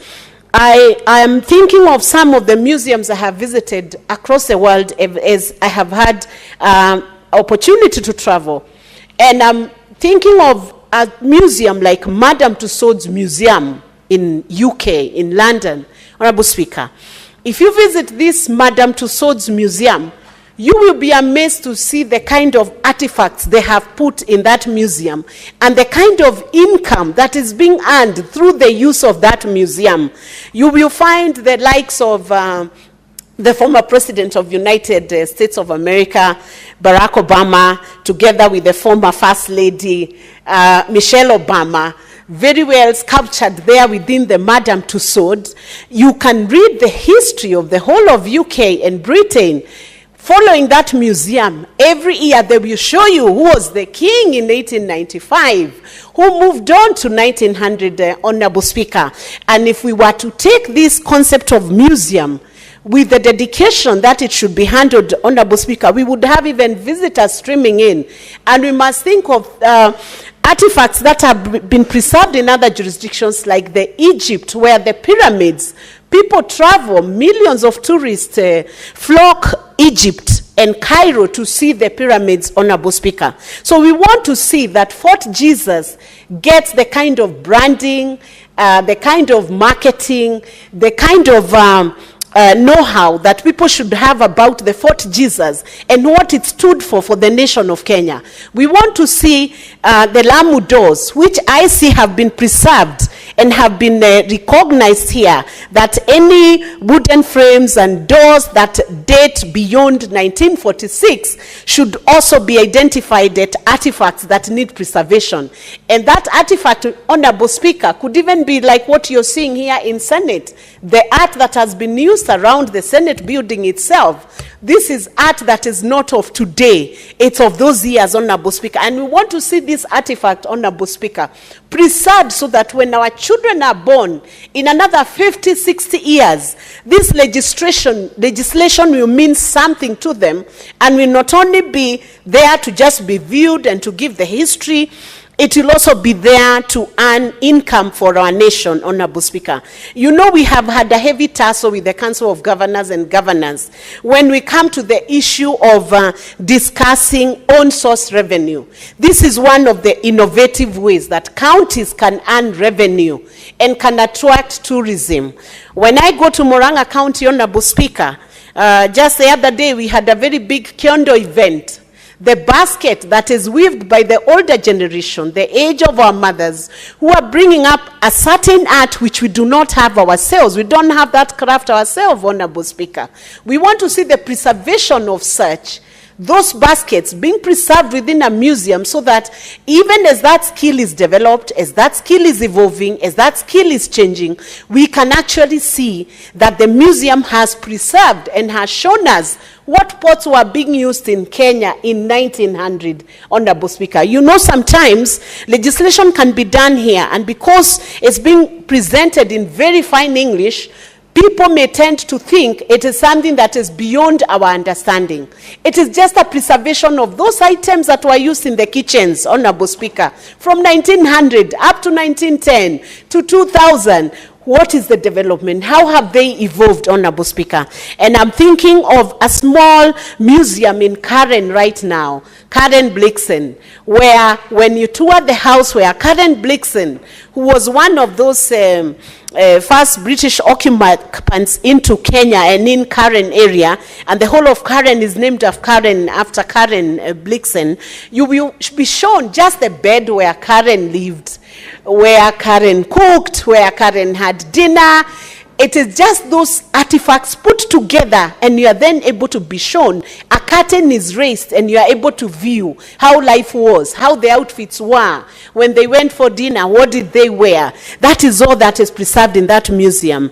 And Honorable Speaker, you know, even the Karen Blixen, they are able to raise some funds even as they retain that museum. Honorable Speaker, when I remember one of the museums I visited in UK, there is a small museum of a Christian who lived in UK and who wrote this song, Amazing Grace. They have created a whole museum around that song, and out of that museum concept, they have also come up with very interesting paraphernalias, Honorable Speaker, and gifts that can be sold, and that shows how the song Amazing Grace was composed and how it got into our Christian world and into our worship, Honorable Speaker. So I want to highly commend the committee for coming up with such a legislation, and I believe that our national heritage will be safer, Honorable Speaker, when we get hold of this artifact. I have also noted, Honorable Speaker, one of the items that has been recognized as requiring preservation are those vessels which may have sunk, or vessels that predate 1940s. If they are found anywhere by our shores or they are recovered anywhere, then, Honorable Speaker, they are also supposed to be preserved for museum purposes and also for learning, and also for ensuring that we can see how the technology of yesteryears has been developed up to now, Honorable Speaker. I believe if we implement this very well, the Heritage and Museums Bill, once it turns into law, if we implement it very well, Honorable Speaker, then it's going to support, it will be a framework that will support research in the fields of ancient, historical, scientific, cultural, natural, technological, and human interests, Honorable Speaker. And it will help Kenya to attract many more historians as they visit the country which is the cradle of mankind, and that is the Republic of Kenya. With this legislation, Honorable Speaker, and with its implementation, we should be able to attract more scientists, more researchers, more historians, even more academies, Honorable Speaker, more universities which are doing research, or institutes that are interested in research. I highly commend the enactment of this Heritage and Museum Bill, and pray and ask all the senators to support this bill until it turns into law that can transform our counties, and that can also help us preserve the culture and the heritage, our rich heritage as Kenyans and as Africans. Thank you, Honorable Speaker. Senator Lekina. Thank you, Mr. Speaker. Mr. Speaker, I rise to support this timely bill, the National Heritage of Museum Bill 2023. Mr. Speaker, as I support this bill, I just want to note one thing, that it's about time that we all appreciate our diversity, respect each culture, and not subject any culture to second grading. One of the most offensive things in this bill, Mr. Speaker, is that the committee decided that counties will only grade the artifacts that they find in that county as grade 2. Yet the National Museum, or rather the umbrella body with the Director General, will be given the opportunity to grade 1, 2, 3, and 4. I'd like to persuade the Committee of Labor, I believe led by my good friend, Senator Murgor, to do away with the grading aspect of it completely. If you read Section 4, the National Museum of Kenya shall, in consultation with the Cabinet Secretary and the County Executive Committee, member in each county, prescribe a system of grading of places and objects which form part of the national heritage and shall distinguish between grade 1, 2, and 3. I want to persuade the distinguished senator to do away with that aspect. Because how? Who gives you the audacity to be able to come and say that what I consider to be valuable in the Maasai community is now going to be subjected into a second class by a cabinet secretary and an executive committee member of a county government who does not even understand that heritage?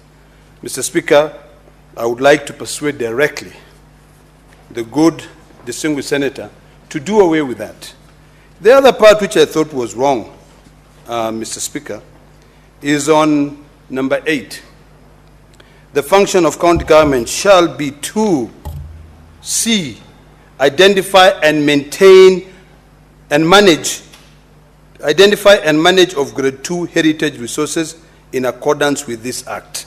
Mr. Speaker, the reason why I find that provision to be wrongly placed is because the colonial masters came into this country. They took everything that belonged to us, everything that was important to us. If you go to London, in the museums in London today, Mr. Speaker, you will find Maasai artifacts which are there, which have serious cultural significance to us. But they were all taken to London, where everyone goes in there, they get tickets, and they actually get money. Now, when we have devolved resources in this country, when we have decided now to set up museums across this country, we still subject ourselves to that colonial mentality of taking what is so important to the bullfighter from Kakamega to Nairobi. Why not send people from Nairobi to Kakamega to be able to go and see what is important there? So I really would like to persuade you to completely do away with that system of grading. Who gives the cabinet secretary the knowledge of my culture? Does not understand.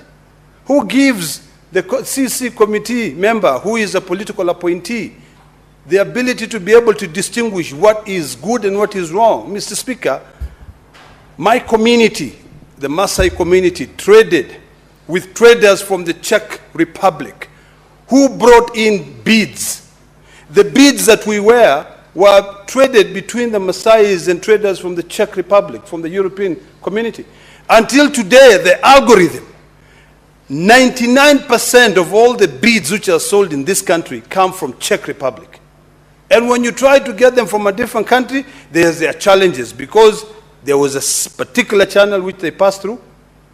So we adapted them, but we have others which are very significant to us. The Pokot have their heritage. The Njems, or Chamus community, who are our sister tribe, have what they value.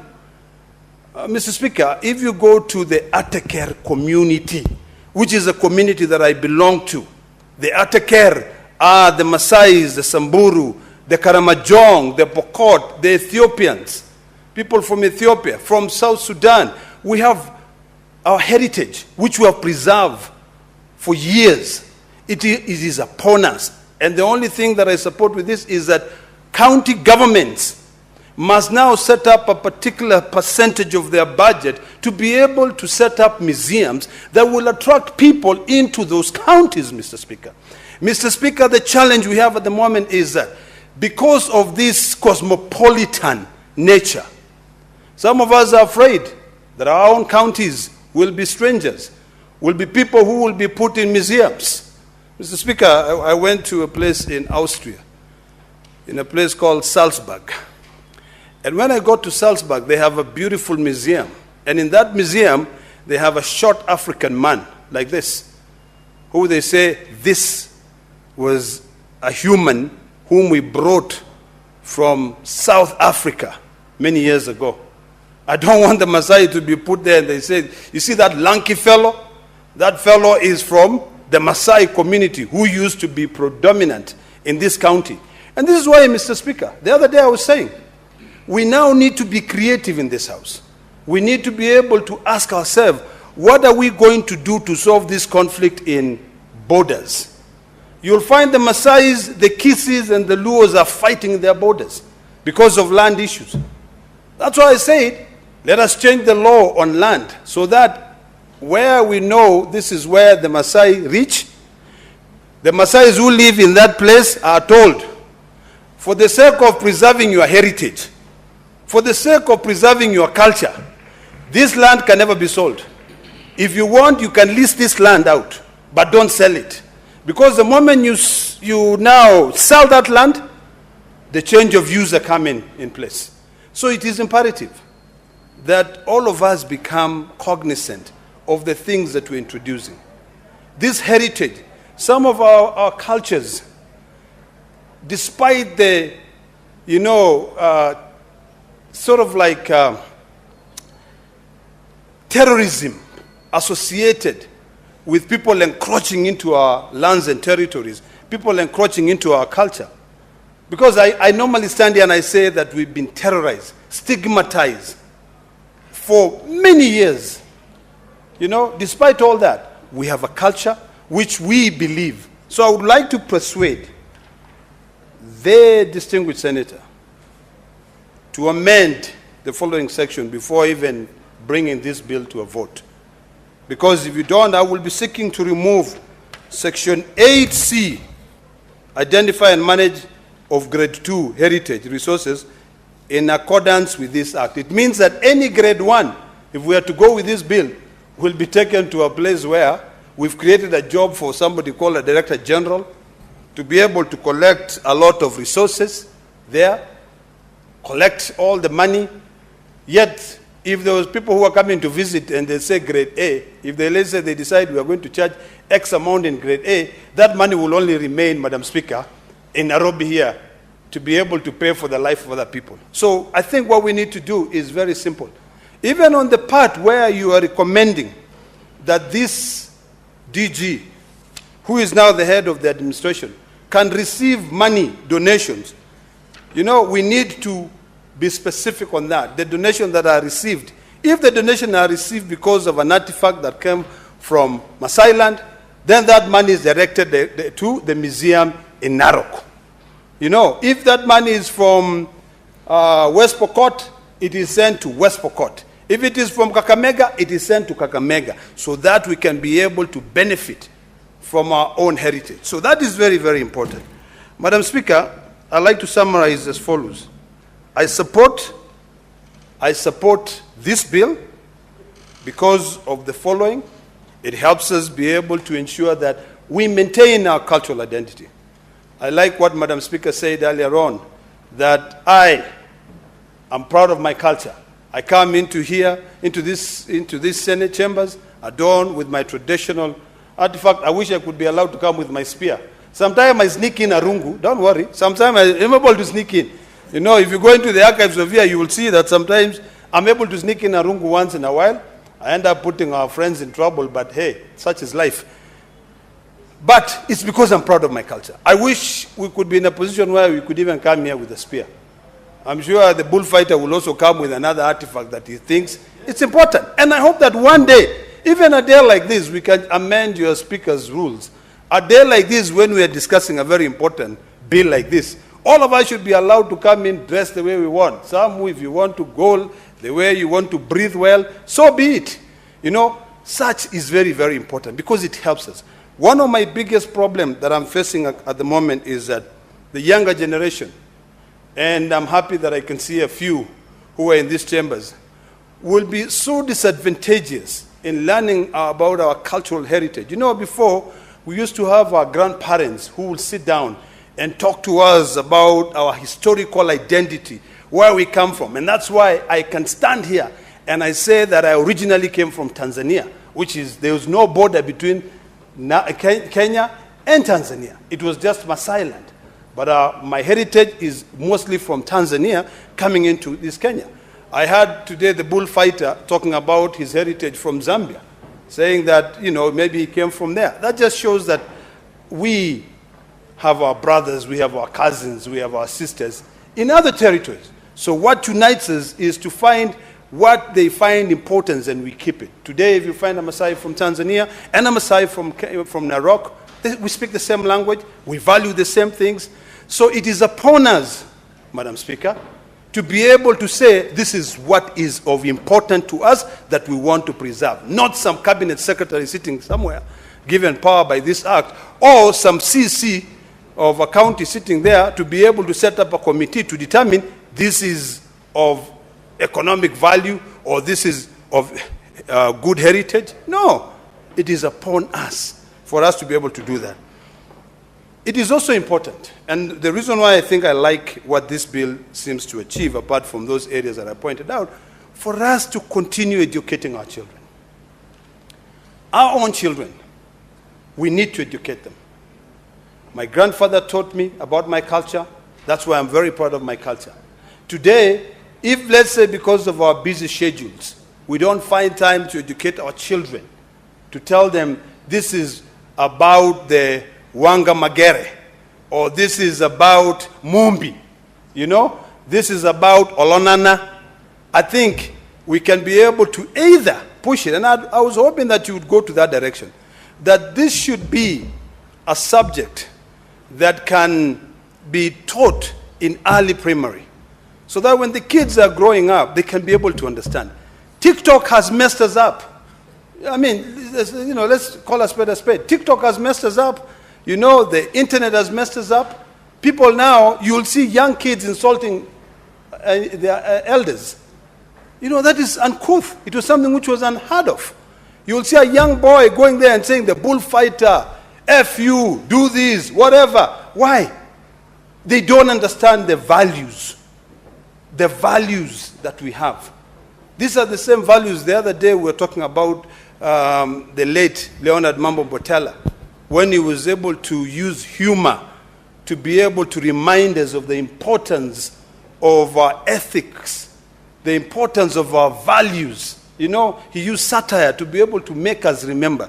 So I think it is important that in this bill, in those local museums, which I fully support, to have a section which is fully educational. In that section also, I think now when we craft up legislation like this, let us also add an internship aspect, where the local schools provide internship for students who are doing history, who are doing culture, to come here and learn. Let them be the tour operators. If you go to a museum in London, you'll find someone who will be your tour guide. And the tour guide will have a detailed perspective of that culture, the struggles, the things that these people have gone through. Now,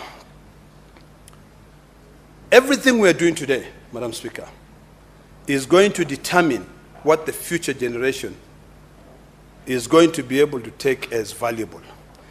If we do not pass this, fund these museums, the future generation will be lost. The future generation will be looking at the current generation as to what we are reading, TikTok and all that stuff. Madam Speaker, yesterday I was talking to a young girl, and she said, we Gen Zs, the maximum kids we can get are 2. We will not buy houses, because why do we buy houses? The interest rate is 18-20%. We don't have good salaries, so we'll just exist. How do you just exist? And that is why I'm saying it is about time that we now look within our own means and ask ourselves, what is it that we can do to change our future? The future generation will depend heavily on how we prepare ourselves. If we sit here and we continue just amassing a lot of wealth, lining our own pocket, putting our country into debt, such that the future generation, when they come, they cannot even be able to have an identity, all they'll be doing is working to pay that debt. It will be very wrong. So, Madam Speaker, education is key. Preserving our national heritage is also very key in terms of this act, and I support it fully, but I hope that the distinguished senator will make some a few changes, particularly on the role of the Director General, the role of the Cabinet Secretary, and also delete that provision where you are talking about grading of the artifact. I thank you, Madam Speaker. Thank you very much, Honorable Senators. I have a communication. Honorable Senators, I want to give a communication on a visiting delegation from Kianyaga High School, Kirinyaga County. I would like to acknowledge the presence in the public gallery this afternoon visiting students and teachers from Kianyaga High School, Kirinyaga County. The delegation comprises of 110 students and 4 teachers who are undertaking a study tour to the Senate. Honorable Senators, on behalf of the Senate and on my own behalf, I extend a warm welcome to the delegation and wish them all the best during their visit. I thank you, and I want to welcome Senator Boni Halone to welcome them and also to contribute to this debate. Thank you, Madam Chair. Madam Chair, it's a pleasure for me to welcome the young people from Kirinyaga to this Senate this afternoon. And I do so because they don't know us very well. You'll be interested to know, young people, that when I was a young doctor, over 30 years ago, I worked at Kirukoya District Hospital, where, amongst other things, we developed the health center. I believe you call it the fathers. We are the ones who fixed it. This is part of the work that we have done for the people of Kenya. And here in the Senate, I am the Senator of Kakamega. Feel most welcome. When you leave, I don't know whether your senator is around. I will come and address you outside so that we know each other better. Madam Speaker, thank you that I got your eye on an opportunity to speak to this very important piece of legislation. Mr. Speaker, Madam Speaker, I therefore rise to second the bill on the Heritage and Museums Bill 2023 of Kenya, Mr. Speaker. Madam Speaker. Madam Speaker, I think the best place for me to start in my contribution is where is this law taking us in terms of the economic impact. The impact, Madam Speaker, is that this is the future of tourism in this country. I've heard you speak to it, but let me just borrow one statement from you. You spoke to what you find in the museums in the UK.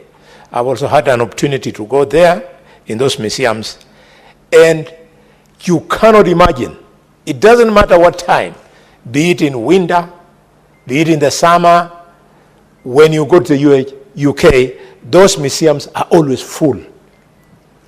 They make money from people just visiting their museums. It is my belief that the future of tourism in this country will have to either grow or migrate from the current tourist attraction, which is just simply the white beaches at the coast and the obsession about the big five, which is okay. A leopard is a good thing, an elephant is a good thing, so is the lion and so on and so forth. But inside cultural tourism is a treasure that is going to earn this country billions of dollars never imagined before. And I want to thank my brother, Bishop Racha Murgor Julius, for this great industry. Madam Speaker, since the distinguished senator has been organized enough to move us from the national then to the county, allow me, for purposes of being understood very well, to speak to the heritage of my community, the Baluya culture. Madam Speaker, just like your culture of the Kikuyu, we want to speak to these things openly and in distinguished platforms like the one in this Senate, for us to debunk the lie that when you're proud of being a Kikuyu, that when you're proud of being a lawyer, it is tribalism. It's not. Tribalism is negative ethnicity. But positive ethnicity, like what is being provided for in this bill, should be welcomed by all Kenyans who want to break fresh ground for our economy. If you come, Madam Speaker, to our 5 counties of the Luhya Nation, back in Kitale, there will be a museum. In Busia town, there will be a museum. In Bungoma town, there will be a museum. In Mbale town, there will be a museum. And of course, the mother of all the counties, Kakamega County, there will be a museum in Kakamega.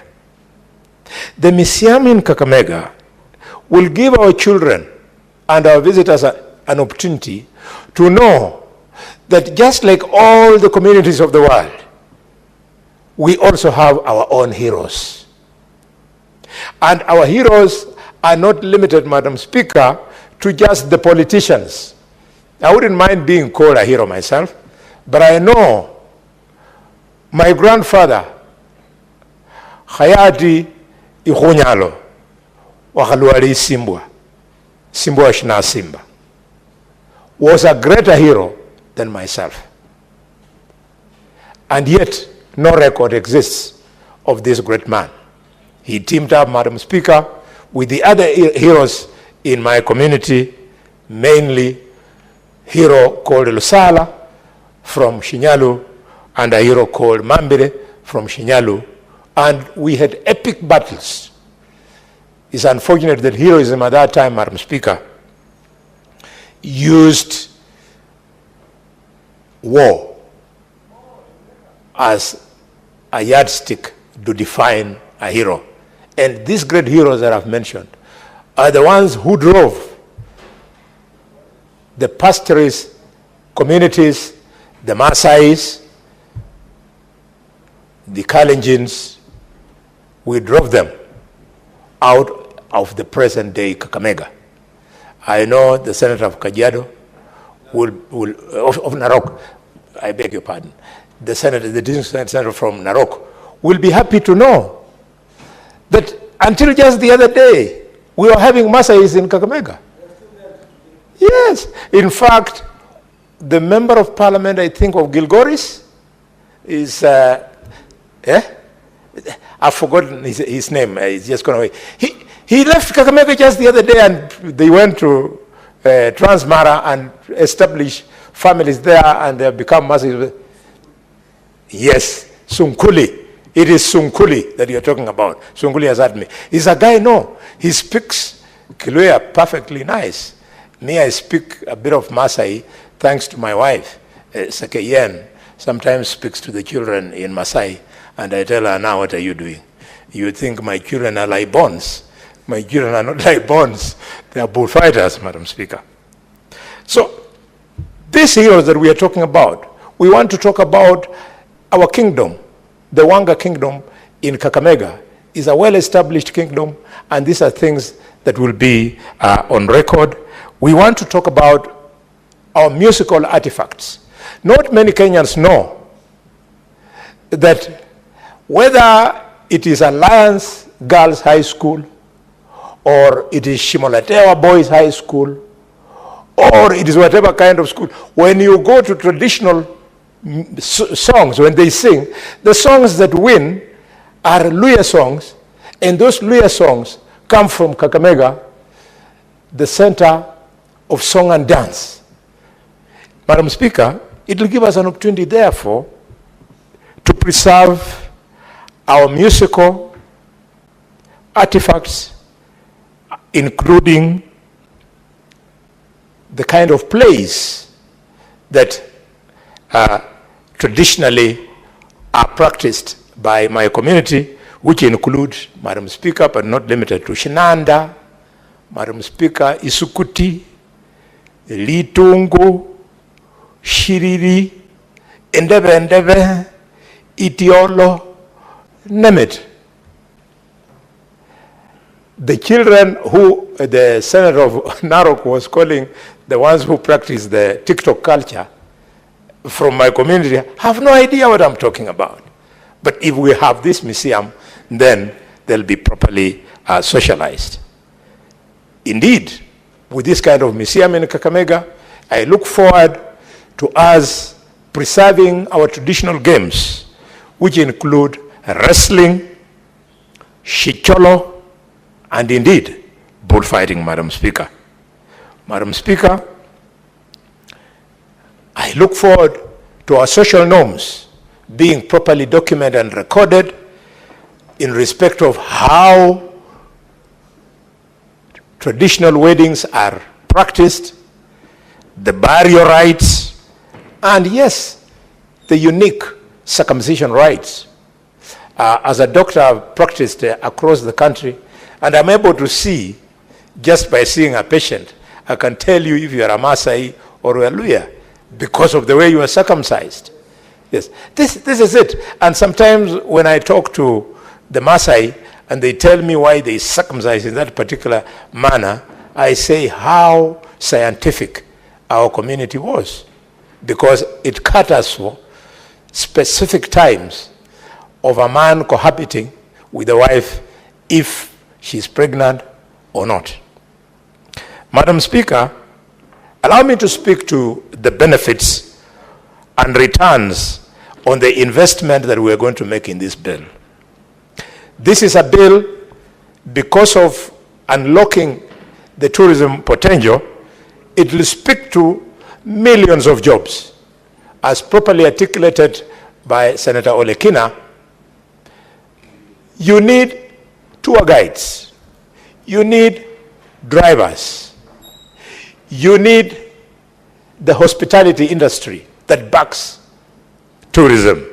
And these are the jobs that we are going to create. What's more, the returns that will accrue from the gate collections when these tourists pay. Madam Speaker, I want to conclude by speaking to the issue of education and this bill. I see nothing wrong whatsoever if in the 6 counties of the Kikuyu, for example, in the first formative years, children are taught culture as their syllabus. In the 5 counties of the Waluya, children are taught in the first 2 years their culture, their language, and then they expand as they grow to be taught bigger things.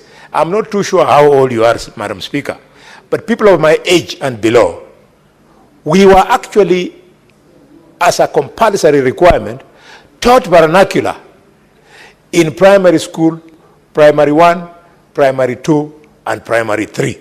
It was only after we were moving into primary 4 that then they started teaching us a bit of Swahili and English. And you find that people, we are so, he had, because he's a younger person, he had to rely on his grandfather. But as it was very easy, because the first 3 years you had to be taught culture. You're being taught in Kluya, Shirala, Tibiri, Vibaka. You are now counting. Madam Speaker, you would then be taught, for example, the vowels. We would be taught the vowels in vernacular. You would be taught ha, he, hi, ho, hu. I mean, Madam Speaker, this is what we are losing because of being obsessed with funny things called English. Yeah? If you want to try, you can either do things. You either get a Luya wife, or who will help you to learn, or alternatively, you behave as if you are clearing your throat. So you start by clearing ha, he, hi, hu. And there is no way a child would miss and fail an exam because you have taught him the vowels in vernacular. When you now, I listen to the way they are teaching the alphabet these days. I have small guys who are still learning those things. And I've lost them now. Where we used to say A, B, C, D, they say A, ba, buf. Ha, ha, pa. I don't understand them. So we have to align our education system with the need for us to maintain cultural relevance. With those many remarks, Madam Speaker, I now yield and move that this bill be read a second time. I support. Thank you, Senator Halwale. I'm not sure whether the ha was parliamentary language, but I'll let it pass. Senator Mugeni.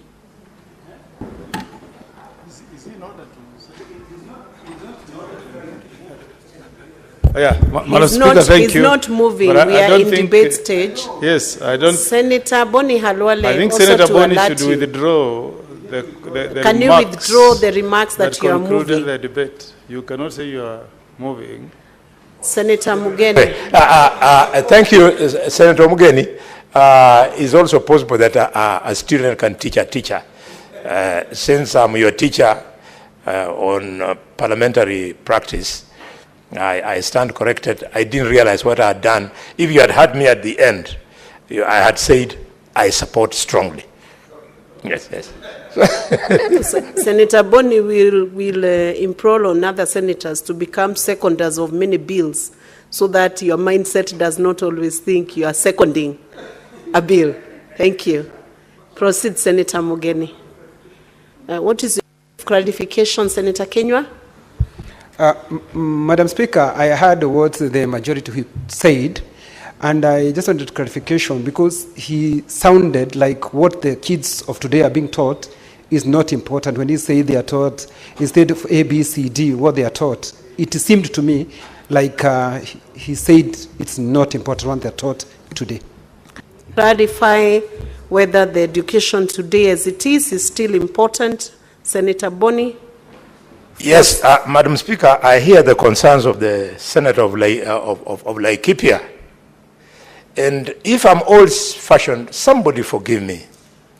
I am so confused about the system of education that we have in the country. I actually don't know. This thing called CBC, Madam Chair, I have no idea what it means.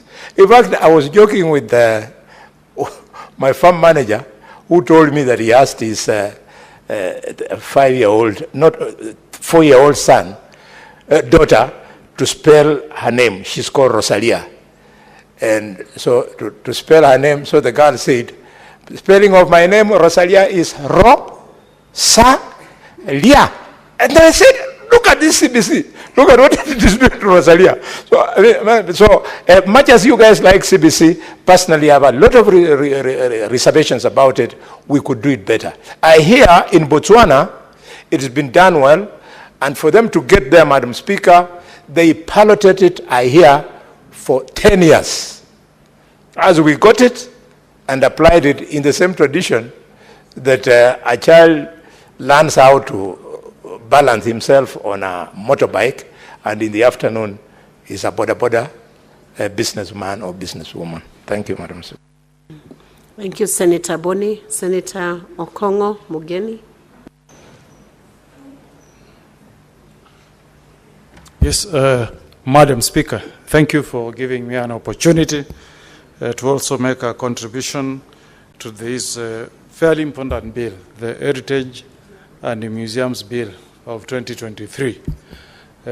Madam Speaker, the Swahili say, mwacha mila ni mtumwa. Mwacha mila ni mtumwa. Just, Madam Speaker, if you have traveled around the world, you will realize that many countries have put best effort to preserve their heritage, their culture. When you go to a country like Morocco, you will know that this Moroccans. In this country, Mr. Speaker, Madam Speaker, if you go to Maasai land, where Senator Oloikina comes from, you will immediately know that these are Maasais. They have preserved their culture.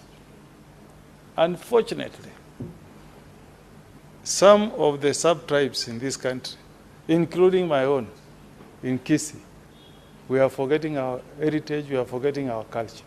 We are losing our identity. You go to Maasai land, I'm sure almost 90% of the Maasai people can speak Maasai. Yes. And they are proud of it. They are proud of that culture. When you drive Narok to Kisii, every Maasai will be carrying a traditional, I don't know what's the significance, but you will find every Maasai as that traditional rungu, Madam Speaker. Tourists who come to Kenya may not know that there's a tribe called Kuria. Maybe they know about Kisii because we have Chinkoro. But they may not know, Madam Speaker. You go to a country, if somebody has come to Kenya and visited Masai Mara, they will, most unlikely will they mention Kikuyu sub-tribe or the Kisii sub-tribe. But they will tell you, are you Maasai? Because, Madam Speaker, the Maasai have been one of the most successful tribes in this country that have retained their heritage, their culture.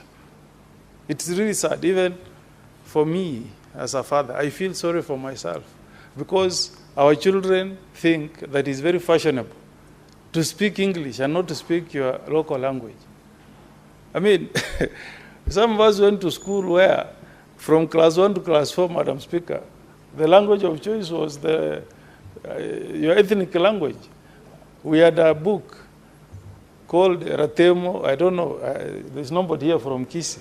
We had a book called Ratemo. And that was the introduction to our class 1, Madam Speaker. Nowadays, unfortunately, and I don't know why the rain started beating us, nowadays the introduction is Kiswahili, English. How I wish we can find room once more, because the Chinese are controlling the world, but they speak Chinese. They're not embarrassed, they're not ashamed of it. You go to Japan, the Japanese still speak Japanese language, but they're still able to be pace setters in technological development. But in this part of the world, we are teaching our children to think that if you speak your ethnic language, then you are primitive. That should not be it, Mr. Speaker. There is a very good reason, Mr. Speaker, why the Almighty God divided us to several tribes, so that we have an identity that we are proud of. Like I'm proud of being an Omogusi. That's why my names, I'm proud if you call me Okongo or Mogin. You can link me to my ethnic group of Omogusi. So I support this bill, Mr. Speaker, Madam Speaker, and from the onset, Mr. Speaker, I want to say that I'm one of those Kenyans who are very proud of my own heritage and my own culture.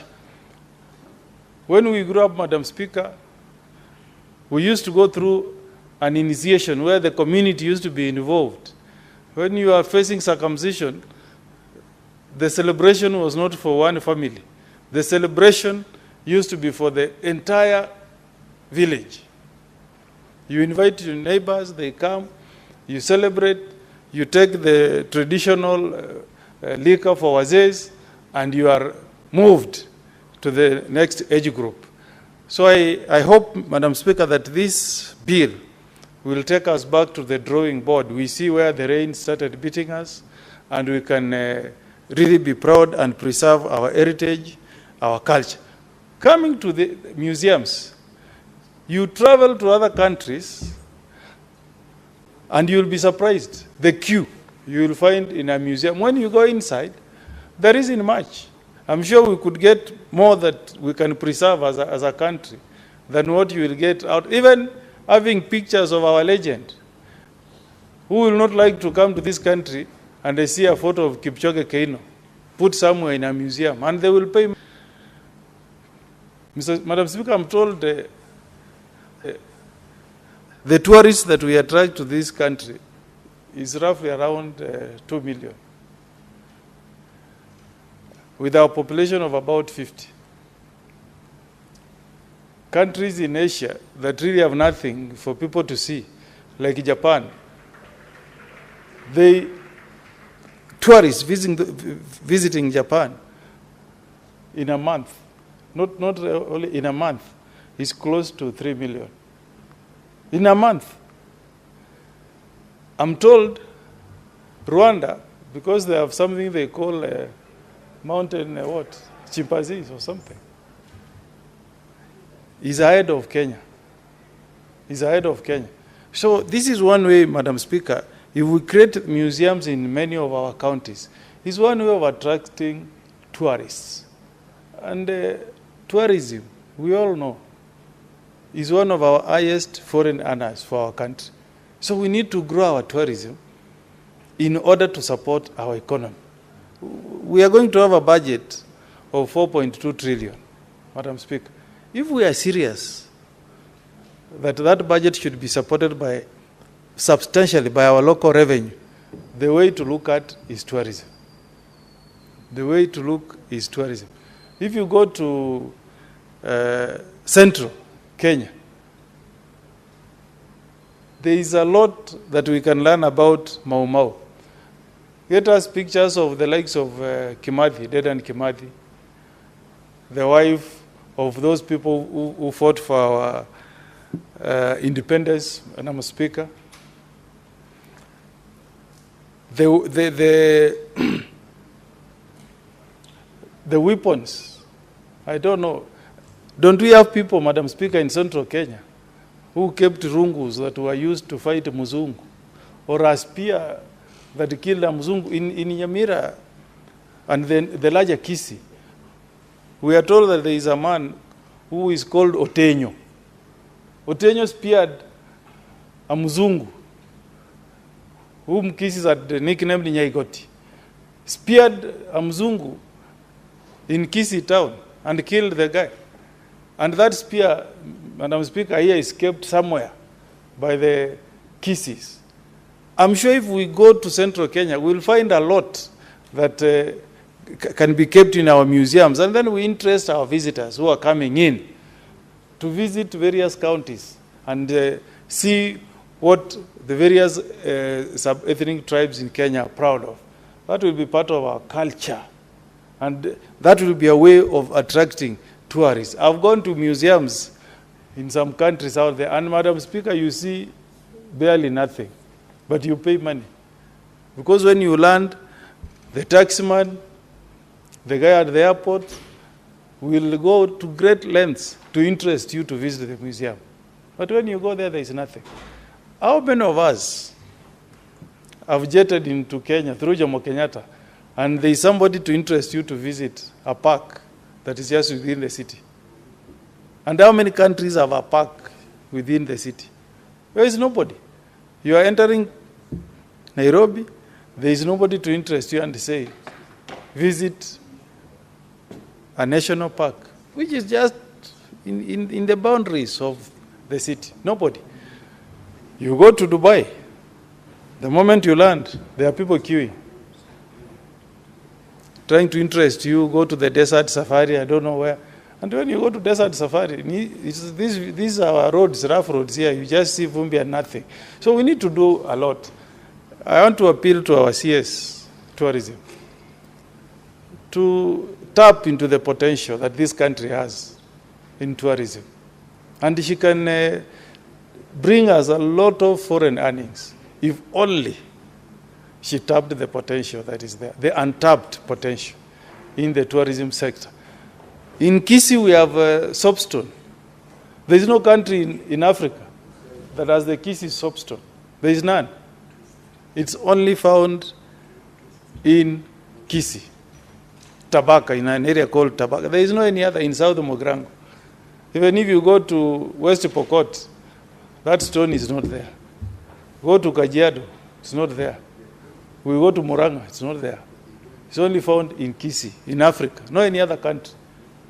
But many tourists come to Kenya, they go to Masai Mara, full stop. Come back to Nairobi, board a plane, back to Europe.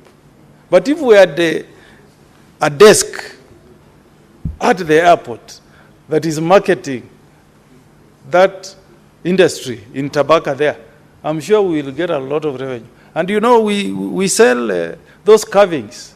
When you go to Europe, you will pay a leg and an arm. We used to do that as arts and crafts when we were young boys in school. Then, Madam Speaker, I'm happy that we are allowing the board to have a full mandate of recruiting the MD for the National Museums of Kenya.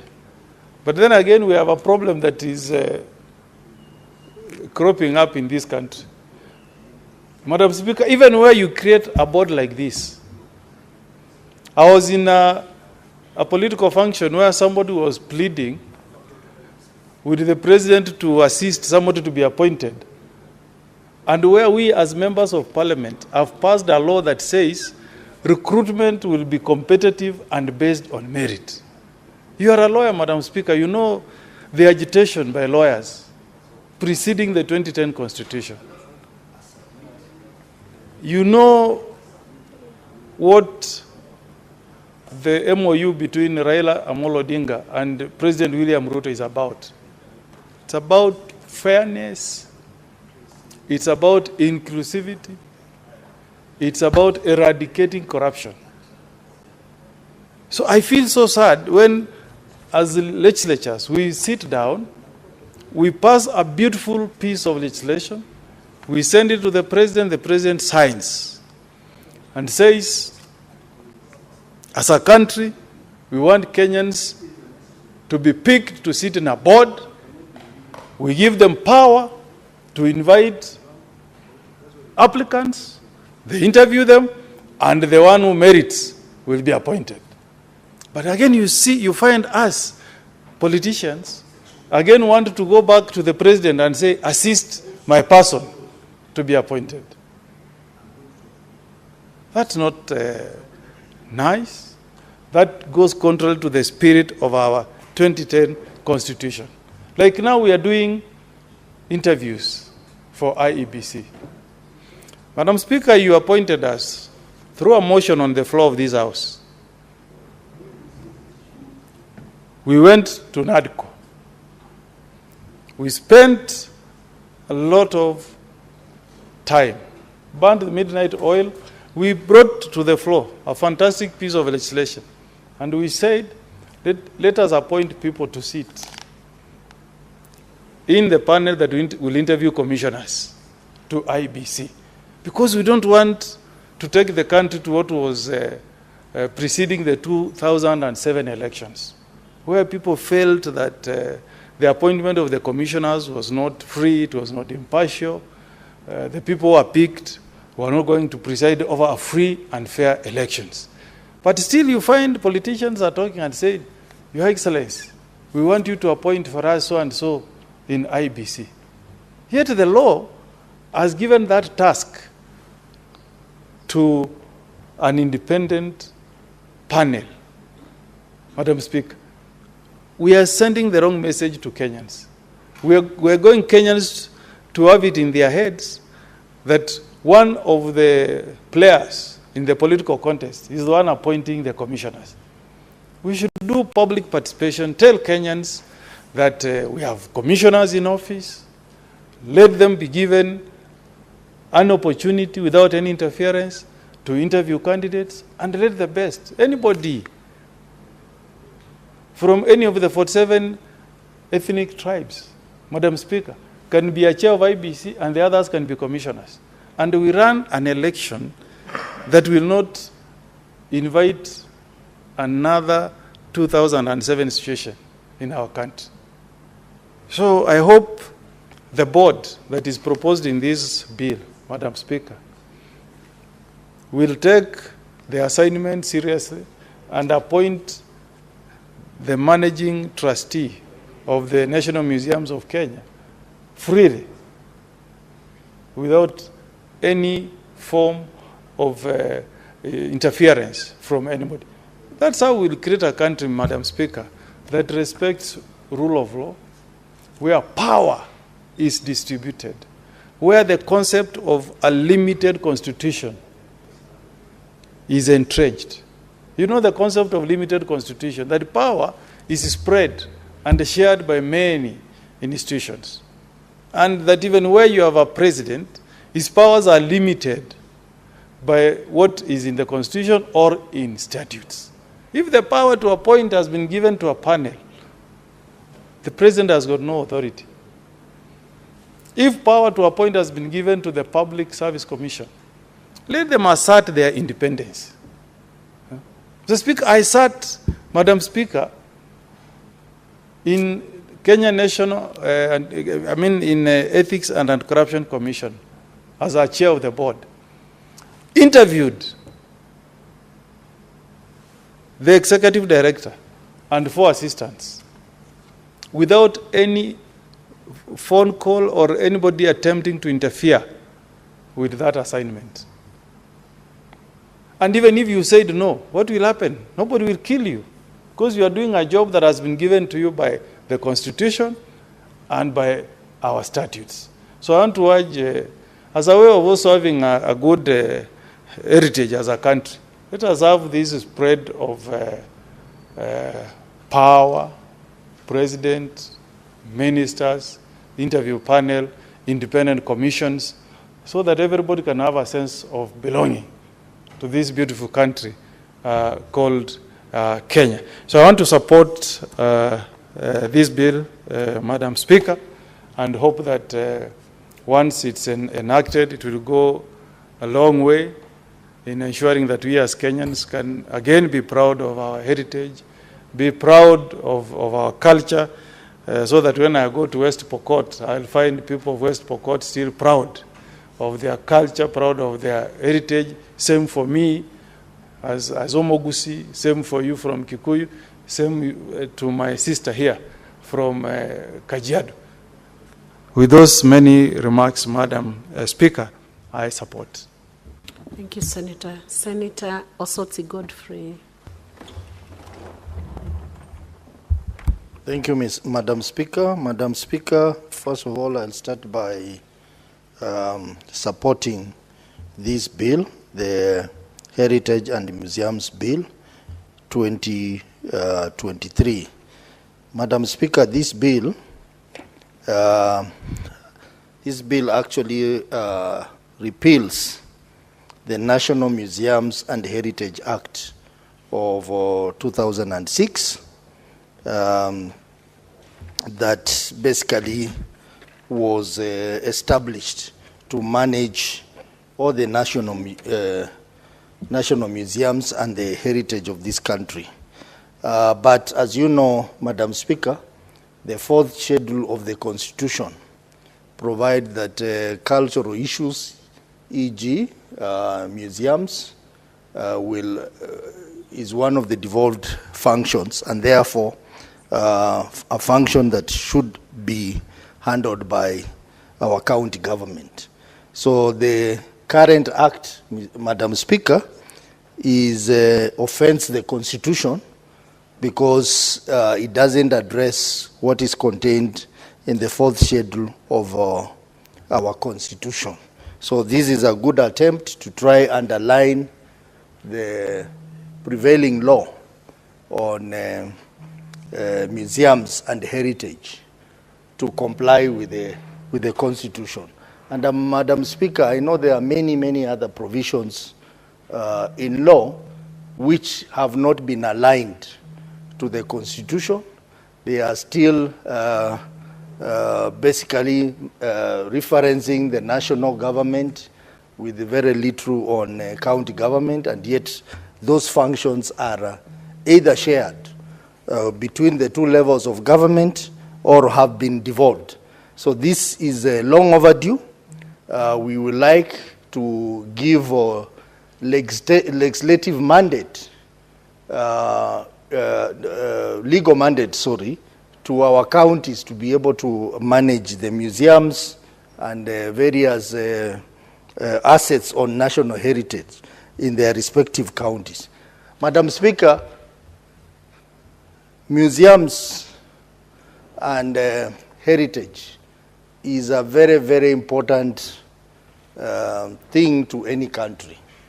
And I think this country has never taken matters of museums and heritage very seriously.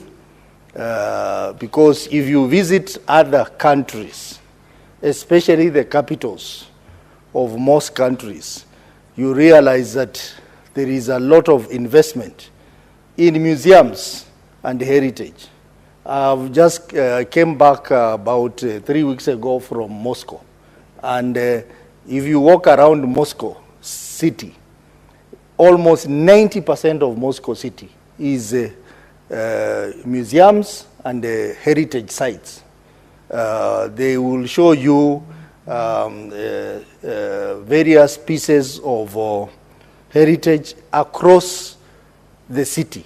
All the streets, most of the buildings have been designed to preserve the national heritage. And Madam Speaker, that does a lot to our country. In terms of even tourism, tourist attraction, in terms of even preserving the sovereignty of a country, it is very important, because our youth would want to know how their forefathers lived, what they did, who are they. That information is very important and promotes patriotism in a country. So there is a lot that the country can gain from protecting its heritage, from investing in museums, and basically protecting the assets, the cultural assets, in terms of collecting, documenting, exhibiting the materials, and basically the whole process of managing the artifacts and all that. I think that's very important to any country. If you go to a country, a city like London, you see heritage all over. If you go to the city of Berlin, you see heritage all over. But how much heritage do you see in this country? Madam Speaker, we are even destroying buildings of heritage in this country. The other day, Madam Speaker, you heard some people complaining about the renovation to State House. And they were saying, yes, as much as we want modernity, but we must try and protect the heritage of key buildings, key strategic buildings in this country, so that our youth, those who are here and those who will be born many years to come, will remember that this country had an history. This country had people who believed in heritage.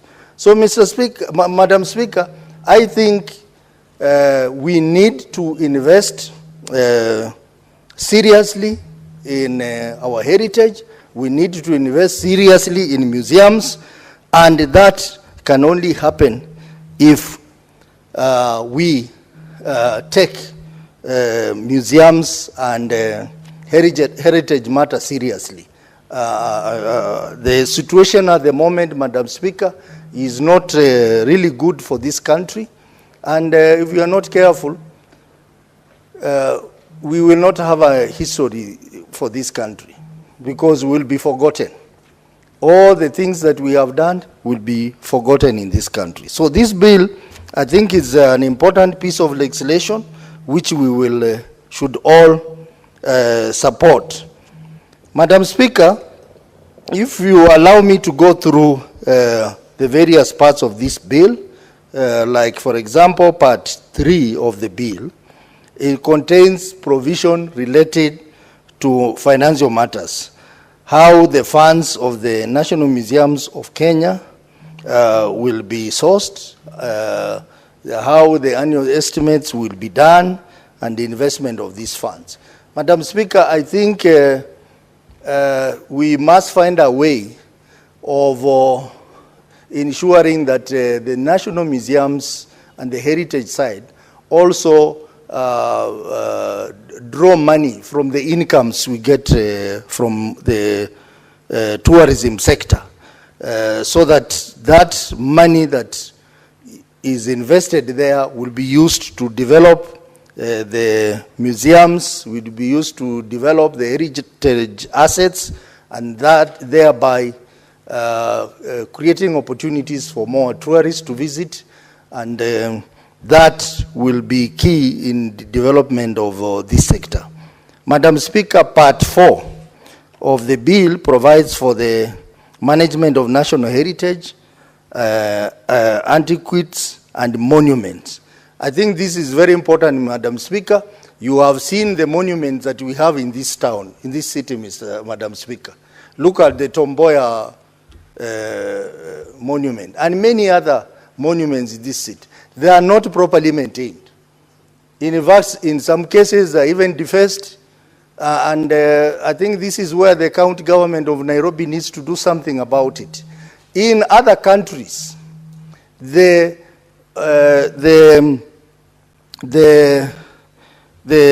heritage sites are protected, heavily protected. But if you have like Tomboya monument, which is not protected, then what are you trying to say? You are trying to say that yes, we have a monument for Tomboya, but because you have not properly protected it, then you expose it to vandalism, and therefore, in the end, actually defacing the name of Tomboya. So I think that Part 4 helps us in ensuring we have a consistent management of the national heritage and all the assets, including the monument. Part 5 of the bill basically deals with the requirements of obtaining an exploration license before pursuing excavation or a surface search operation for buried monument. Madam Speaker, this is very important because we have had cases where foreigners come and carry out exploration quietly and take away vital heritage assets to other countries. That has happened before, and we have had cases even involving the heritage assets for, I think, the second Vice President of Kenya, which were taken away, and now Kenya is struggling to get it back. Part 6 of the bill provides for the protected areas and ways of compensation to the owners of the land declared to be a protected area. Madam Speaker, I think this is very important because the Cabinet Secretary will be empowered to issue regulations on how to prohibit or restrict access to an area which is earmarked for the development or use of these important assets. Part 6 of the bill, Madam Speaker, deals with the issue of acquisition, protection, and maintenance of a monument. Even inspection, repairs. I've just made a reference to Tomboya monument, which to me it requires protection, maintenance, and repair. Also acquisition. How do you acquire these heritage assets? Guardianship of this monument. I think these are things which will help in protecting these assets. So this bill is very progressive, and I am also highly motivated by the proposal to have a heritage tribunal. A tribunal where when you have a dispute around matters of ownership of these assets, dispute around protection, dispute around maintenance, they can be taken to a legal entity where cases can be brought. And therefore, having a heritage tribunal, it is very important in this case. Part 9, no, part 12, sorry, makes provision for miscellaneous matters, including regulations that the Cabinet Secretary in charge of matters of heritage can come up with. It also provides for how the county executive committee member responsible for heritage matters will formulate regulation in their county pertaining to matters of museum and all that. So, Madam Speaker, this is a very progressive bill and is long overdue because the current legislation act basically needs to be aligned to the 4th schedule of the Constitution. So I think this will empower counties to invest in museums and also invest in acquisition, maintenance, and protection of heritage assets in their respective counties. Because, Madam Speaker, as I said earlier, if we want to be recognized as a country, as a brand among nations, we need to protect our heritage. We need to ensure that we maintain our history and we protect our history. I have heard Senator Halware talk about the heroes who are forgotten. Madam Speaker, I know of so many heroes, for example, from my county, who even participated in war. World War, some participated in World War, some participated in fighting the colonialist, but they are not documented anywhere. Every time you talk about the struggle for independence, we are told about Mau Mau. But there are so many other people who participated in this struggle who are not documented, Madam Speaker. I think the Kenyan government must take the initiative of looking for these people. Who are they? What did they do? For example, Madam Speaker, my own grandfather was detained by the colonists in Rusinga Island, where my good friend Moses Kajwang comes from, for 5 years. And I have been struggling to even bring up that matter so that this old man can be recognized. But no one wants to recognize him. And he was there for 5 years. So, and I know there are many, many other people who have made a contribution to this independence of this country who are not documented anywhere. But we hear names of people who had very limited contribution, but they are enjoying their space in history. So, Madam Speaker, even as we talk about this, I think some level of investment needs to be put around these heroes who have contributed to the making of history of this country. Madam Speaker, even talking about heroes, I know we have a relevant legislation on heroes, but I think this needs to be aligned to this new law that we are coming up with on heritage and museums, so that our heroes are a part of the heritage of this country. When you walk around this city, Madam Speaker, you come across heroes who are doing so badly in life, and yet they made a huge contribution to this country. For example, Madam Speaker, when I was growing up, we were fans of football, listening to the radio. And there were big names of footballers. People like Kadenge, people like Murila, people like Austin Oduor and all this. But these people, Madam Speaker, no one is thinking about them. No one is thinking about them. We cannot talk about heritage of this country without recognizing the people who have contributed to that heritage.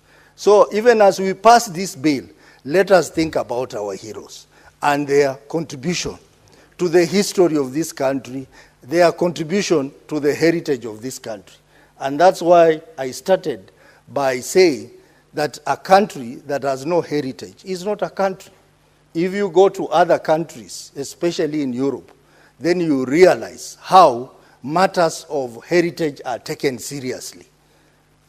You go to a city like Berlin, every meter you walk, you see something of heritage. That is what should be happening in Nairobi. We don't want to see our heritage sites, maybe like buildings or even monuments, being destroyed just because we want modernity, just because private developer wants to do something modern. We need to protect it, and we need to document it for the benefit of this country. So, Madam Speaker, I want to say this is a very progressive bill, and want to join those senators who have supported this bill to say that I also support this bill, and I hope the National Assembly will take it up once we pass it, and pass it within the shortest time possible. Madam Speaker, even as I talk about the bills that the National Assembly needs to work on, I find it very frustrating that whereas this Senate takes the initiative of quickly processing all bills, whether they are coming from the National Assembly or here in Senate, the National Assembly is taking their sweet time to process our bills. And now we are almost half in our term, and we have so many bills that have been taken there which are likely to lapse, Madam Speaker. And that is not a good sign. One of the bills is the bill by my friend here, Senator Kajwang, on county boundaries. County boundaries. This is a bill that the National Assembly should have taken seriously and passed it like yesterday. I know I am affected, boundaries between Kisumu and Vihiga at Maseno. Senator Cheruiyot here is also affected. The boundary between Kericho and Kisumu, and many others, Senator Nandi and other places. So I think the National Assembly is letting us down by sitting on bills which are very key to this country. Like this particular one that we are discussing, Madam Speaker, it will not be proper to hear that this bill will go to National Assembly and maybe take another 1 year or even lapse without being considered. That would be so sad for this country, because matters of national... Thank you very much, Honorable Senators. I have a communication to make on visiting the students from the Technical University of Kenya took in Nairobi County. Honorable Senators, I would like to acknowledge the presence in the public gallery this afternoon of visiting 11 students from the Technical University of Kenya, TUK, in Nairobi County. The delegation is in the Senate for a one-day academic exposition. Honorable Senators, in our usual tradition of receiving and welcoming visitors to Parliament, I extend a warm welcome to them, and on behalf of the Senate and on my own behalf, wish them a fruitful visit. And I want to ask Majority Leader to just welcome them. Thank you, Madam Speaker. I join you on behalf of the House and our colleagues, those that are here and maybe those that are in the chamber, to welcome this visiting delegation of students from the Technical University of Kenya. The university actually closest to this House, Madam Speaker. I hope that they get to enjoy their time with us, learn a thing or two about debate. What they are presently witnessing is a debate on a bill that is before this House, Senate Bill number 8 of 2023, otherwise known as the Heritage and Museums Bill. It's a privately sponsored bill, so that's why members have the opportunity and the time to deliberate on it. I'm sure if they had come earlier, they would have observed something else. I wish them well in their studies, and always never tire to remind them that they are the leaders that we are looking forward to passing on this country to. So take every opportunity like now to prepare for the baton of leadership that will soon be in their hands so that they can take Kenya to greater heights. I thank you and wish them well in their studies. Thank you, Honorable Senator. Senator Peris Pesito Biko.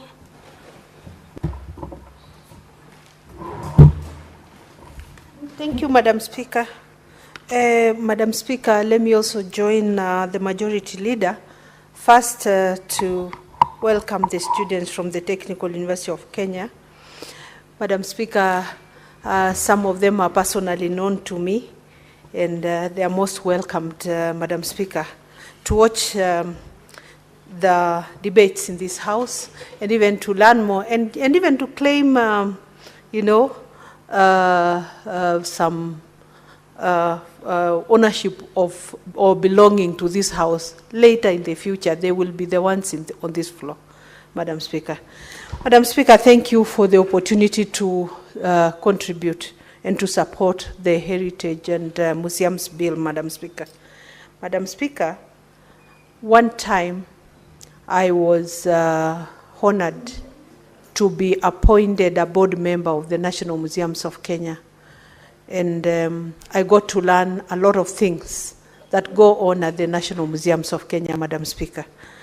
And Madam Speaker, I learned that a lot more goes on in the museums of Kenya than just, the conservation and the storage of old artifacts and a lot of things from our heritage, Madam Speaker. There is also a lot of research that goes on at the National Museums of Kenya, Madam Speaker. Actually, at the Museums of Kenya, you will find the most learned Kenyans probably, who are quiet, who have spent their time, 30 years and above, on research, and they are doing a lot of great things, but things that may not have come out to the public to be known, Madam Speaker. Madam Speaker, at that time, the chair of our board was Issa Timami, today the governor of, is it Kwale? I think Kwale. Lamu. Issa Timami, the governor of Lamu. He was my chair then. And so, Madam Speaker, I actually learned that there is so much that goes on at the museum.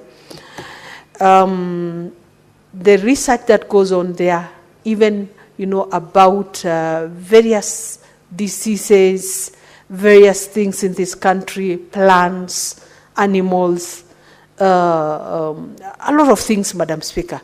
And so if we were to take time and know what goes on at our museum, we will appreciate the existence of the National Museums of Kenya. And I think this bill comes at the right time, Madam Speaker, to address a number of issues and to even make the museums more valuable to Kenyans, Madam Speaker. Madam Speaker, our devolved units also now have a chance, in participating in securing and conserving our heritage, Madam Speaker, our traditions and cultural artifacts, Madam Speaker. It's because the museums are part of, the devolved functions, Madam Speaker. Madam Speaker, there is a lot, and there are communities, of course. I am proud to belong to a community that are naturally conservators. We have preserved our culture, we have preserved our traditions, our dressing, our cultural orientation. We have marketed this country, Kenya, Madam Speaker. We have given Kenya a face and a name internationally, Madam Speaker. And so, Madam Speaker, it is also good that for those communities that have held and conserved what is African, what is Kenyan, and what has given us an identity, there should be a way for them to earn from that, Madam Speaker. That there should be a way that people can earn royalties from what they have conserved over the years, Madam Speaker. Madam Speaker, I have seen in the community you come from, the Kikuyu community, beautiful dress that most of the times you use for a show, and you know some of those cultural functions, Madam Speaker. And this is part of our beautiful heritage, things that we should conserve. The Kambas still have their chade and all that, Madam Speaker. I'm sure every community has something that they would want to preserve. And we have, in this country, a rich heritage, Madam Speaker, not just of tourist sites, like in Kisumu, the Western region. They have, I'm sure, Senator Kajwang will tell us a lot of what is in Homa Bay and Migingo and all those areas. I've heard of the stone, is it called Kitmikai? Kitmikai. I would want to reach there. Naivasha, there is the Hell's Gate and all that. Madam Speaker, this country is rich. There is also what we have lost, Madam Speaker, because of the Western influence. We have lost a lot of our traditions. We have lost even direction, Madam Speaker. We have lost our cultures that were rich and that were orderly. Madam Speaker, even without the Constitution in my community, there is a way the community will run its affairs. There is a way that we have silent unwritten laws that would apply. If you steal, let's say, livestock, there is a way that is punished. And there is a way that punishment becomes completely prohibitive and deterrent, a deterrence measure. So that you don't repeat that kind of thing. There is what is a way, if you kill, if you murder someone, there's a way it's handled in a way that will make it impossible or really, really difficult for someone to repeat that kind of act. I wish there was we have conserved our laws, our traditional laws, even the unwritten ones, Madam Speaker. If there is a way we can conserve these traditions, Madam Speaker, because our kids may not have a chance of getting to know that beautiful, rich side of our history, Madam Speaker. Madam Speaker, I was also thinking, counties should start maybe cultural events, and I think some have started. Like I have seen Narok, Kajiado, and Samburu have started cultural events that will help, to bring back that face of the community that is getting lost, Madam Speaker. Madam Speaker, I really do support this bill because it will go a long way. In fact, what I have seen we are slowly losing is like our traditional houses, Madam Speaker. I was brought up in a traditional Maasai home. And today when I tell my kids just like a story, because things have changed. Our ways of living have changed. Those Maasai Manyatas have gone. And it's sad that we are losing them. I don't know if there should be a way for us to retain them. When we visited Turkey sometime last year, I realized they still have their very old buildings, which they are keeping. It's not that they are not unable to change, but they don't want to change. They don't want to lose. Buildings that have a family history of a lot of things that they don't want to lose. Madam Speaker, I wish we can also hold with value and, with respect what was our history, what was our culture, our traditions, the good things, Madam Speaker. Madam Speaker, sometimes when we even cross the border to go to these sides of Tanzania, Arusha, I feel bad and I blame the colonialists for the artificial boundaries, Madam Speaker. Because across the border, I see our brothers, I see our community, and I'm like, all the way to Ngorongoro, all the way to Arusha, Moshi, Bomangombe, all those sites, Madam Speaker. Extending to Samburu, extending to Narok and Kajiado.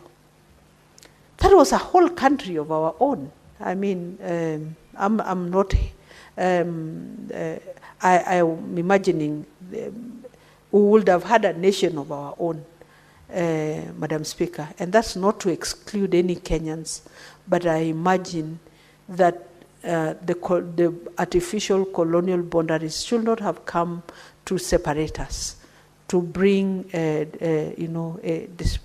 separation, even differences in terms of nationalities. That today we have brothers who are called Tanzanians, and I did a passport to go to Tanzania, Madam Speaker. I think we lost a lot because of the influence of the Western cultures that came to distort our way of living, Madam Speaker. So, Madam Speaker, I support this bill, with all my energy and passion, because I believe it will help us to secure and protect that which is valuable to us. Madam Speaker, we have also lost a lot of our heritage. We are told we need to patent, and if you don't patent, you find somebody using the Maasai mangek or those traditional decorations and ornaments that we wear, and they are used elsewhere and all over, and you cannot claim it's yours just because someone Mzungu went ahead of you to do whatever they call patenting. We didn't know what is called patenting. It's just coming up now. And we cannot lose what is ours in the name of patenting, Madam Speaker. So, Madam Speaker, I support. Thank you very much. Thank you, Senator Perez. Senator Kajwang Moses Otieno, Homa Bay County Senator. Thank you, Madam Speaker. Madam Speaker, I rise to support this bill brought by Senator Recha Julius Murgor, the Heritage and Museums Bill of 2023. Madam Speaker, this is a very detailed bill.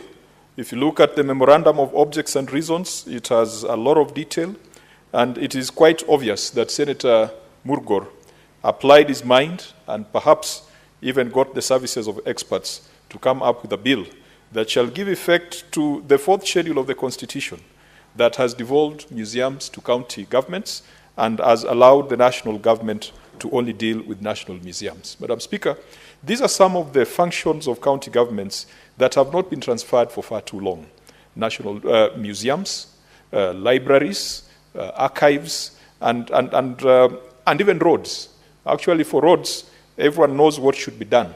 But because of the control of money at the center, we are yet to devolve or transfer the roads function fully to county governments. Madam Speaker, we had said previously that the national government should be dealing with classes A, B, and C roads, whereas classes D going downwards should go to county governments. So the museum function has not received the attention and focus that the roads function has received. It has not received the attention and focus that the water function has received or the land function has received. Madam Speaker, Museums sometimes document the civilization of a society. And whenever you travel, many a times, you find that nations have curated their natural heritage and history in museums. When you go to Egypt, you land in Cairo, one of the main tourist attractions is the Egyptian Museum. I've had the opportunity to visit the Egyptian Museum. Madam Speaker, it tells you of the glory of the Egyptian civilization, a civilization that was perhaps greater than the Greek, the Roman, the Syrians, and sometimes you find that because history has been written in a skewed manner, if you do not visit some of these museums like the Egyptian Museum, you will never be able to contextualize and understand the scale and size, the complexity, as well as the superiority of the ancient Egyptians. But because they have curated all this, they have put it in a good museum which attracts millions of visitors annually, even current and future generations will be able to tell or understand the story of the ancient Egyptians. When you go to Washington, D.C., along the National Mall, they proudly have several museums, and one of them that stands out is the Smithsonian Museum. Madam Speaker, you go to London, you've got the London Museum. You go to the Vatican, you've got the Vatican Museum. You go to France, in Paris, the Louvre. When the Louvre caught fire, it was as if the heart and soul of France was burnt. And Madam Speaker, when it was restored, President Macron invited other heads of states to witness the reopening of the Louvre. That tells you how significant and how central museums are to civilizations or to telling the story of nations or telling the stories of societies. Here in Kenya, Madam Speaker, we have the Nairobi Museum and 22 other regional museums.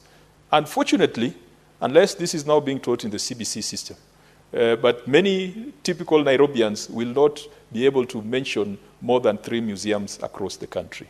Of course, the one we have on Museum Hill is quite legendary, and a lot of children go there to be able to see some of the remains that the likes of Richard Leakey, and the early anthropologists were able to uncover. If you go to Mombasa, Fort Jesus has also been designated as a national heritage. Madam Speaker, I was talking to Senator Madzayo recently, and he was telling me that he was quite upset that when he went there, people are still forced to pay entry fees, and over and above the entry fees, there's a usual e-citizen convenience fee. So sometimes it makes it a little bit expensive. I have seen that Senator Murgor has got a third schedule that talks about exemption of national museums of Kenya from payment of access fees, permit, license fees, and export fees, heritage research. I am not very sure what that entails, but how I wish that for residents, we would minimize, we would put at a very minimal the entrance fees or access fees to museums to encourage more Kenyans to be able to visit those museums. I do recall recently, Madam Speaker, when the CS for Tourism did a waiver of park access fees to our national parks. I think it was a public holiday. And then to spur domestic tourism, the CS waived access fee. And Madam Speaker, what was witnessed in Nairobi, particularly at Nairobi National Park, there was serious traffic on Langata Road because Kenyans came out in numbers, families in hundreds and thousands, to go to the Nairobi National Park, simply because the fee had been waived. Perhaps if we cannot get rid of the access fees to our museums, we could find National Heritage Days when citizens can go to those museums. As I've said, that the National Museum here in Nairobi, it's mostly visited by students.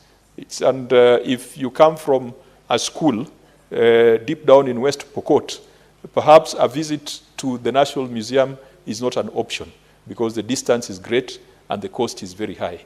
And so you'll find that it only serves metropolitan students or metropolitan people. And so many, many children still go through the education system without being able to see what is contained in that National Museum. Madam Speaker, this bill, in giving effect to the 4th schedule, should see to it that the 22 regional museums are handed over to county governments. In Nyeri, there's a museum. In Kisumu, there's a museum. In Migori, we've got Thimli Chohinga, which is a protected site that captures an ancient Luo civilization. This should now go to county governments. But if they are going to county governments, functions should be accompanied by funds. So when we are talking about aligning the existing law to be in line with the 2010 Constitution, it should be functions plus funds. We are sending, or we are allowing county governments to take over the regional museums, allowing the National Museum to continue managing or administering matters of national importance and national heritage. But let's make sure that when we are doing our division of revenue and when we are doing our allocation of revenue, we can clearly cost what it takes to finance the museum functions. Madam Speaker, it is not just the artifacts that are going to county governments, but also the human resource and personnel who have been sitting in Nairobi under the national museums. And we need to be very careful on how we delineate and how we transfer the staff as well as the artifacts to the county governments.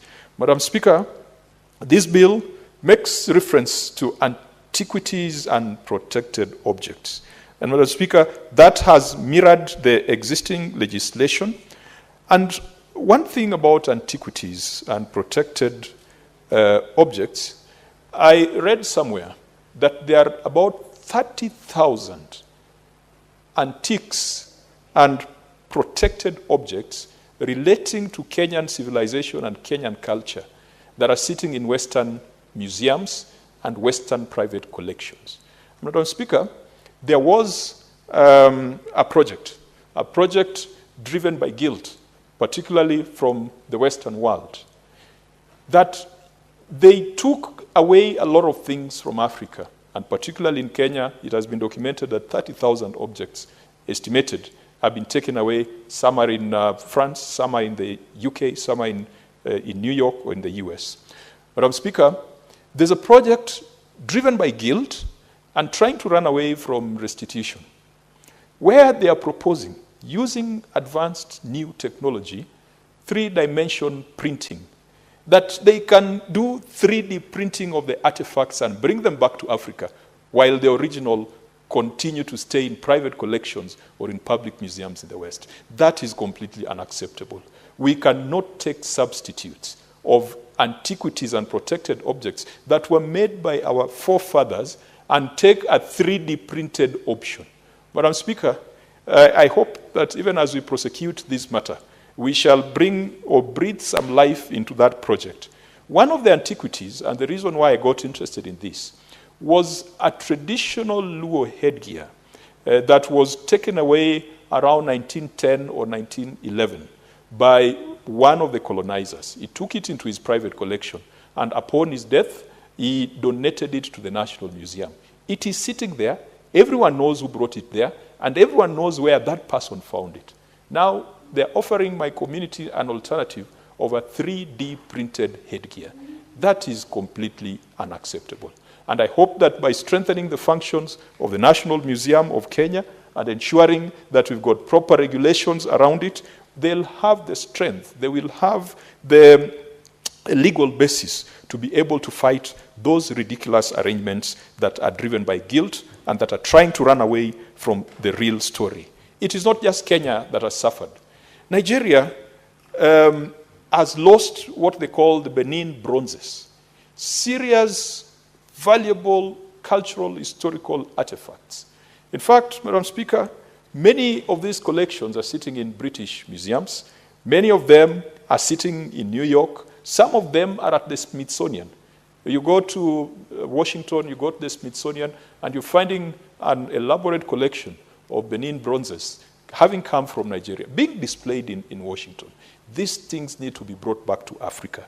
We need to bring them back to our museums, but we can only make a strong case when we have a proper legal framework, when we have museums that work, when we have museums that are not dogged with the ridiculous corruption scandals that we have heard from our national museums. Madam Speaker, it was a moment of extreme embarrassment when this nation was subjected to certain scandals that are currently in the courts of law and issues to do with payroll fraud, where a museum is supposed to undertake certain core business, which is looking for artifacts, anthropological conversations, tracing antiquities, and then the managers who have been entrusted to do that, instead of focusing on that core business, they get into fiddling with payrolls and, ghost workers running into millions of shillings.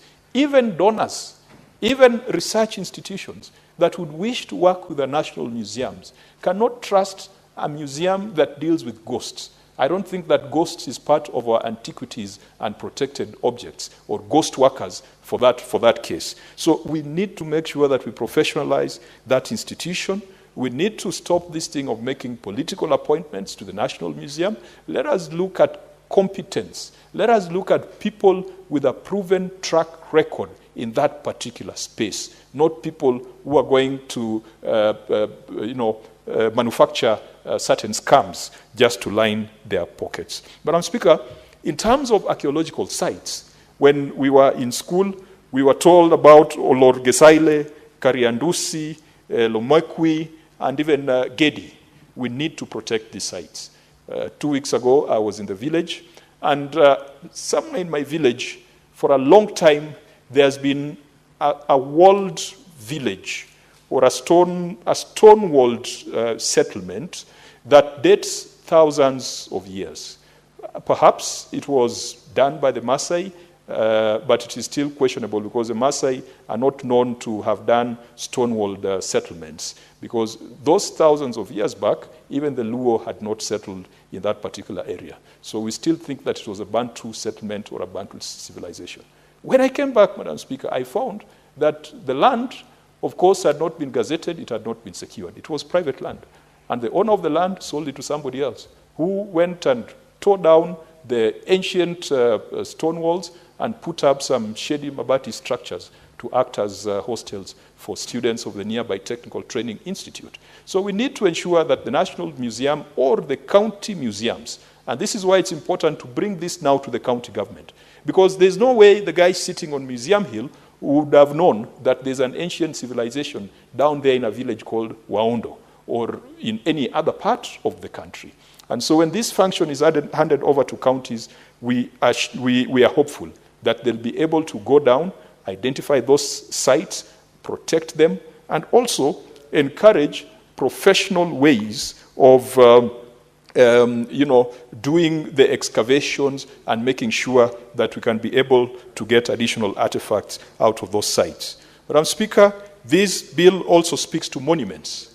Now, monuments, and Madam Speaker, my very first experience to travel out of Africa, I went to Portugal, a beautiful city called Lisbon, or they call it Lisboa. Madam Speaker, Lisboa is famous for many things. It is famous for its port wine, which is legendary, but it's also famous for beautiful monuments. Everywhere you went, there was a monument of a war hero, there was a monument of a historical figure, and they are kept well. They are well curated. The gardens around them are fresh, and people and children come to play. People come to jog and exercise. Look at the monuments we have here. Madam Speaker, I cannot tell you any significant monument that we have, even in Nairobi, that can act as an attractive destination for people. The ones we have here at Uhuru Park, they are celebrating a political regime that most Kenyans generally think did not deliver for them. Do we have monuments that speak to the history, to the heritage of this nation? And Madam Speaker, if we are going to devolve the museums to county governments, have we thought about the devolution of monuments? So, for example, the monuments here in Nairobi, are we pushing all of them to Nairobi City County, or there are some that will be maintained by the national museums or the national government? In some countries, they have appointed very high-ranking officers just to be in charge of monuments. In some countries, I think in the UK, there's a royal appointee to take care of gardens, to take care of monuments, because most of the monuments relate to members of the royal family. So even in our country, monuments are supposed to tell the story of a nation. Not the kind of shady things we saw in Eldoret, Madam Speaker, when we were trying to celebrate our record-breaking athletes.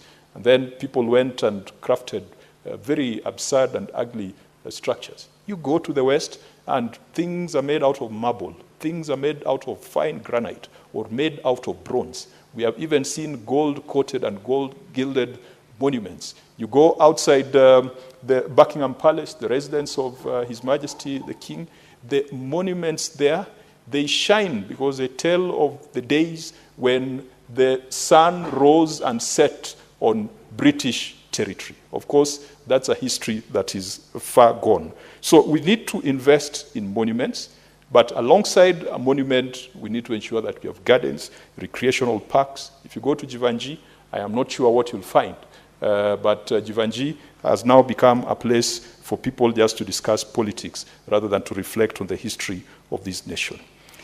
As I conclude, there is a section in this bill that I think should not even be there.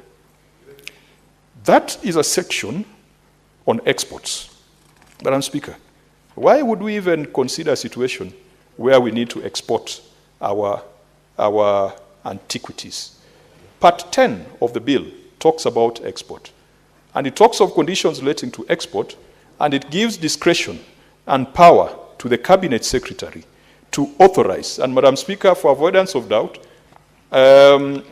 Clause 69 says, a monument or an antiquity or a protected object shall not be removed from Kenya unless its removal has been specially authorized in an exploration license or by an export permit issued by the Cabinet Secretary on the recommendation of the National Museums under this section. And I'm asking, and Senator Murgor will help us, why would we ever imagine that we can export our antiquities, protected objects, and matters of national heritage?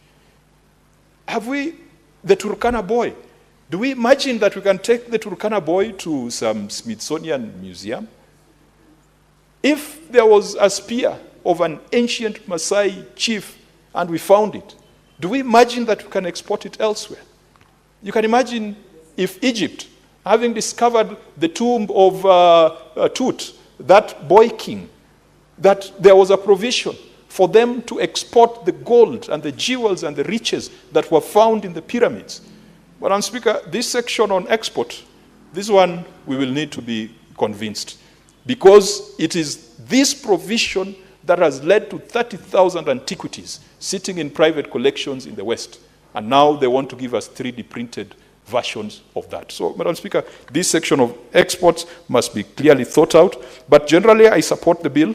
I've seen that Senator Murgor has also put in place a heritage tribunal, which does not seem to have been there in the original bill. And, Madam Speaker, this is the reason why the Senate exists, to give effect to the Constitution. And this is a bill that every senator should be seized of, because this is a function that lies squarely in county governments and a responsibility for the Senate. I therefore support, but I hope that we can rationalize the other sections, for example, the issue of exports, to see to it that this is fit for purpose. Thank you, Madam Speaker. Thank you, Senator Kajwang. We have no other senator wishing to contribute to this motion, so I'll call upon the mover, Senator Mulgo, to reply.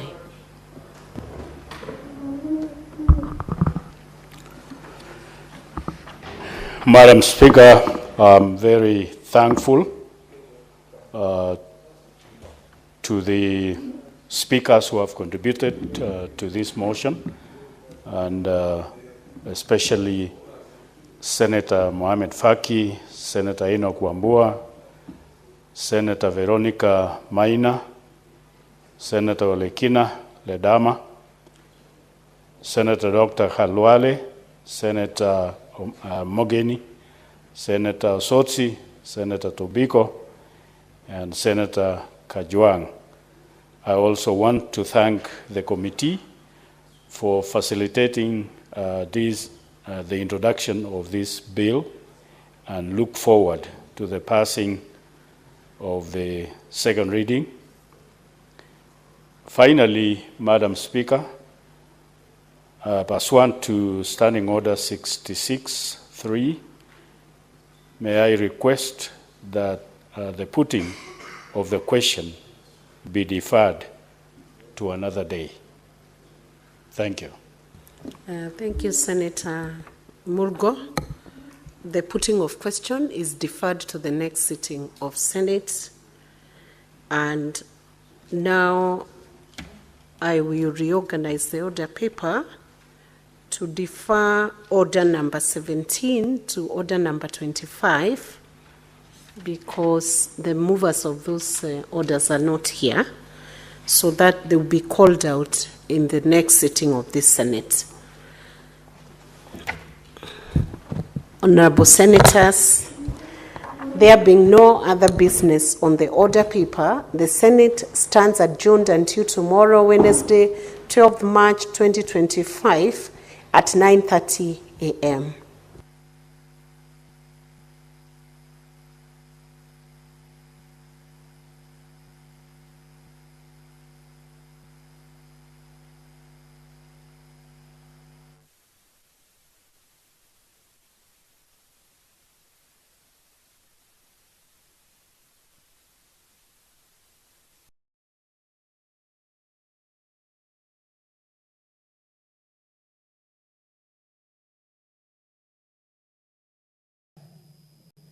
Because if what they are collecting is less, and I'm told it is less, then we remain with a very strong question that the county governors must answer.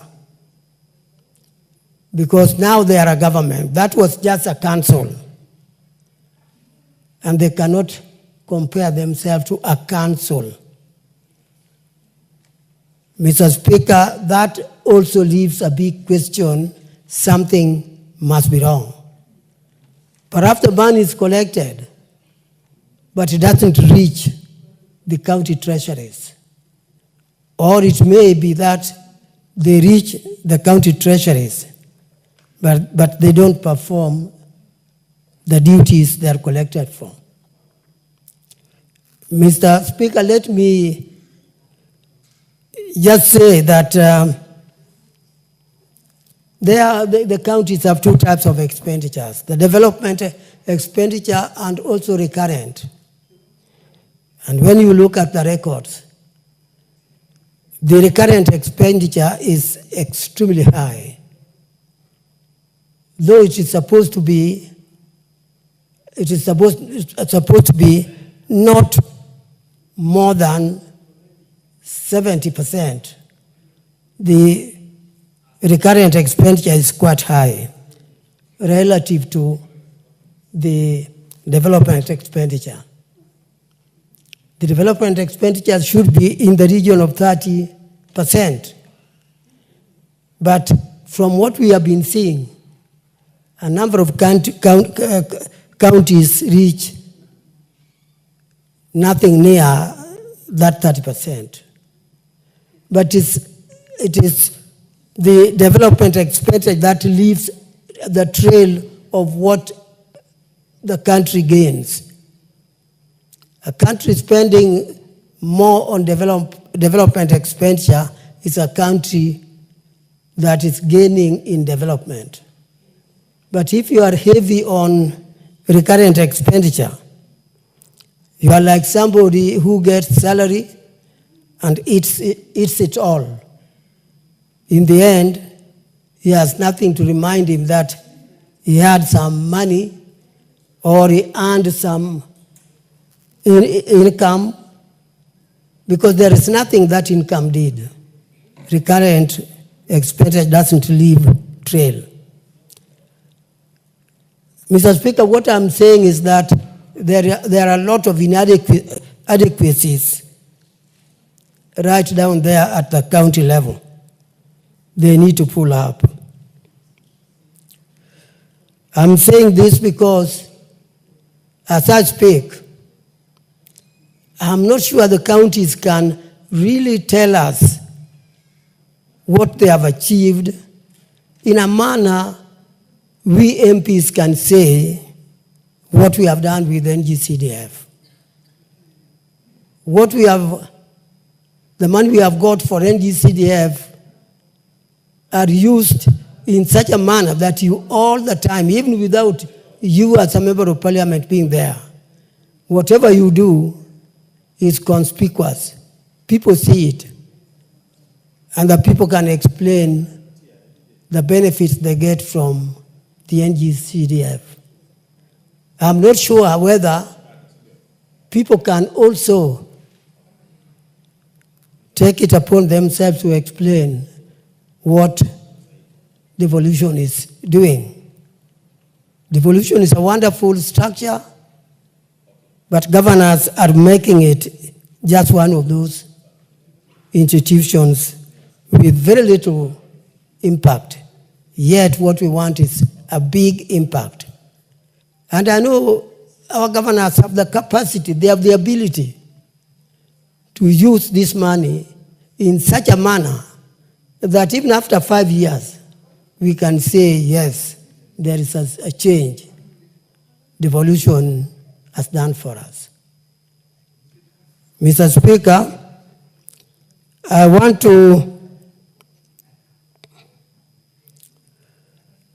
to say that we are giving a good example, like I've just said, on the impact of what we do as MPs with what is given to us. I challenge the governors to use that example so that Kenya can develop. Mr. Speaker, thanks for giving me time. Andrew Kwame, you sit in the Finance Committee. Yeah. I thought in terms of Clause 6 here, you needed first and foremost to provide that Kenya Revenue shall establish revenue collection systems for all counties. Before you say Kenya Revenue Authority may be a collecting agent for the county, so that for purposes of collection, we have a single system across the country determining the amount to be collected, what items are taxable, and to what extent, so that the money being collected down there do not go into people's drawers, but come to the national treasury to be divided later. What do you think about that? Well, I think I will support it because I see it as a big improvement on what is currently going on. And the system should actually be implemented from the very first step. That's the person collecting the money. Thank you. Then it is picked up for onward transactions. Thank you. The Honorable Canon Naomi Wako. Thank you very much, Honorable Speaker, for giving me this opportunity to add my voice to this bill that is so timely, the County Government Additional Allocation Bill, National Assembly Bill number 2 of 2025. Honorable Speaker, I have gone through this and I can say that this is what we need as a country now, so that the necessary development, the necessary growth that we expect to happen in different counties can take place. Honorable Speaker, it is slightly over 10 years now since devolution. And for sure, devolution has brought a lot of development in different counties. And if it were not for devolution, a county like mine, which is Marsabit County in one of the remotest parts of this country, wouldn't have been where we are today. It has created job opportunities for our young people. It has brought development in terms of infrastructure, and also education has improved. But at the same time, when you look at the development, when you look at devolution, which has the potential to grow this country, the type of wastage that is there is so huge. There is no accountability. Corruption in many counties is so high. Leave about the governors and the executive. even the other people down there, they want to practice corruption. And there are so many things that are happening that are not that good. There are people who have worked with the government, the county governments, as suppliers, as contractors, and even as staff. And Honorable Speaker, it is sad that some of them have not even received their salaries. Those people who have done some work with the county government have not even been paid. The issue of pending bill in this country is another thing. And in fact, instead of capacity building our people, instead of helping them to grow their own wealth, many of them have turned out to be poor today, just because of working with the county government. Why? The resources are there, but those resources are not getting to the people and to the right people. And that is why today I want to encourage the governors, the sitting governors, to be accountable enough and to see how they can solve the issue of pending bills. Our people are poorer, people have no money in their pockets, and yet they have done some work. Others have borrowed loans, Honorable Speaker, and they cannot pay back their loans because they are not paid. So they need to give priority to the people so that they can build their own, they can grow their own wealth and be empowered financially. That is why, Honorable Speaker, when I looked at this, the County Government Additional Allocation Bill 2025, which was published on 6th February 2025, I said I must support this. This bill was first tabled on 14th for processing and approval. The bill was consequently read for the first time on Tuesday 18th, 2025, and committed to the liaison committee. Today, this Honorable House, is debating this bill. And the bill provides for the transfer of conditional and unconditional allocation from national government shares of revenue and from development partners to the county government for the financial year 2024-2025. Honorable Speaker, many counties have not been receiving even their allocation and their funds on time. And that is why today I want to challenge the Treasury so that if money is allocated to different counties or to counties, we make sure that we release these monies on time.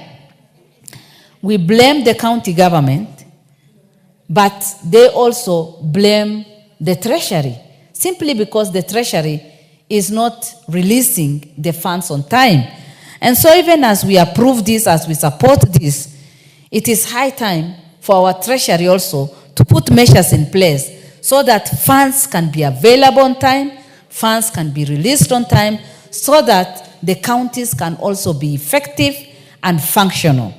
Honorable Speaker, again, the additional allocation to counties is provided for under Article 202 of the Constitution, where it is stipulated that the county government may be given additional allocation from the national government shares of the revenue, either conditionally or unconditionally. Again, further Article 190 of the Constitution contemplates additional support to county government to enable them to perform their functions adequately. Honorable Speaker, I have just said that in the past, counties have not been receiving their funds. Sometimes they stay even for 8 months. And when they don't receive, imagine of the number of families that suffer because members of staff are not able to receive their salaries. Those people who have worked with the government, the county government, are not able to receive their money. And the impact is so huge. And it is not a positive impact. So for those reasons, we make sure that the Treasury releases the funds on time so that the counties can function. Honorable Speaker, I was looking at the analysis of the County Government Additional Allocation Bill 2025, and I realized that at the first schedule shows conditional allocation to counties from the national government revenue. This comes from national government, and it is out of the resources that we have collected, and that is collected on almost daily basis. And that is why we should demand that the monies that needs to go to the counties should also go on time. Again, the second schedule shows unconditional allocation to counties from the court fines collected by the judiciary from the contravention of county government legislation. And the third schedule contains additional allocation from proceeds of loan. These are three different categories which are all very important. And Honorable Speaker, as I was going through it again, I realized that not all the counties benefit from all this. Like the allocation in the first schedule contains allocation for the following expenditure: county aggregation of industrial park. The county aggregation of industrial parks initiative is a priority program under bottom-up. I remember very well during the campaign time, as UDA people, we used bottom-up economic transformation agenda better to drive our campaign. And everybody believed in us. Everybody believed in us. And we said, now things will be different. Our approach is bottom-up. We want to empower people. We want to make sure that the citizens will do business, will have affordable life, and will have enough money in their pockets. But today, personally, when I go to the ground, people challenge me because we used to say, pesa mfukoni. And today they say, our pockets are empty, Honorable Speaker. And that is why we need to make sure that we go back to that and make sure that we empower our people so that they can create their own wealth. I also want to encourage every county, because as I said, not every county has benefited from all this. We make sure that all the counties can benefit and do what the other counties have done so that they can get these grants. We know very well that there are different ways that different counties use the cost of sharing, community health promoters.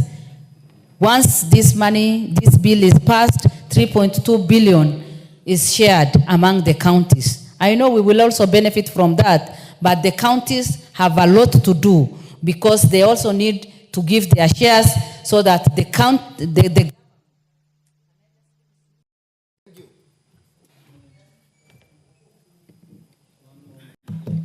Thank you, Honorable Speaker. The idea of cost sharing is a good one, and I want to just encourage the county government to honor their promises and the national government also, so that the community health promoters will not suffer anymore. Again, the salary arrears, I've already said about that. Let us give that a priority to make sure that families will not continue suffering under this government. Thank you, Honorable Speaker. The Honorable Dr. Eve Obara. Speaker, please. Thank you very much. There appears to be a problem with your mic. Yes. Oh, let me use this one. So go to the one in front of you. Thank you very much, Mr. Speaker. My colleague here is begging me to talk for a very short time so that you can also get a chance. But at onset, Mr. Speaker, let me also add my voice to support the bill. Mr. Speaker, as we can see, the bill seeks to provide a legal framework for the disbursement of additional funds to the county governments in Kenya. And we know that these funds go beyond the equitable share as stipulated in the Constitution. And these funds are supposed to go to specific projects or programs that aims to enhance service delivery at the county level. Mr. Speaker, well said, we have given the money But the biggest question, Mr. Speaker, is where is the weakest link? Mr. Speaker, we have a problem. Not in all counties, but in some. Mr. Speaker, previously, if we look at what the municipalities used to do, Mr. Speaker, they raised their funds, they paid their employees, they ran the program. What we have now is counties that are mirrored along the lines of the national government. Mr. Speaker, where is our weakest link? It is the implementation of all these active programs. Mr. Speaker, we need to strengthen our control mechanism. If you see the wastage in the counties, not all, again, I keep on repeating, not all, but in most of them, that there is a lot of wastage. And the control mechanism seem not to be there. And yet we have all these agencies or bodies that are in place, Auditor General, Controller of Budget, to make sure that these resources are properly utilized. Mr. Speaker, prudent utilization of the resources. Why do we have pending bills, Mr. Speaker? Why do we have pending bills on programs that have been budgeted for and monies released or disbursed by the Treasury?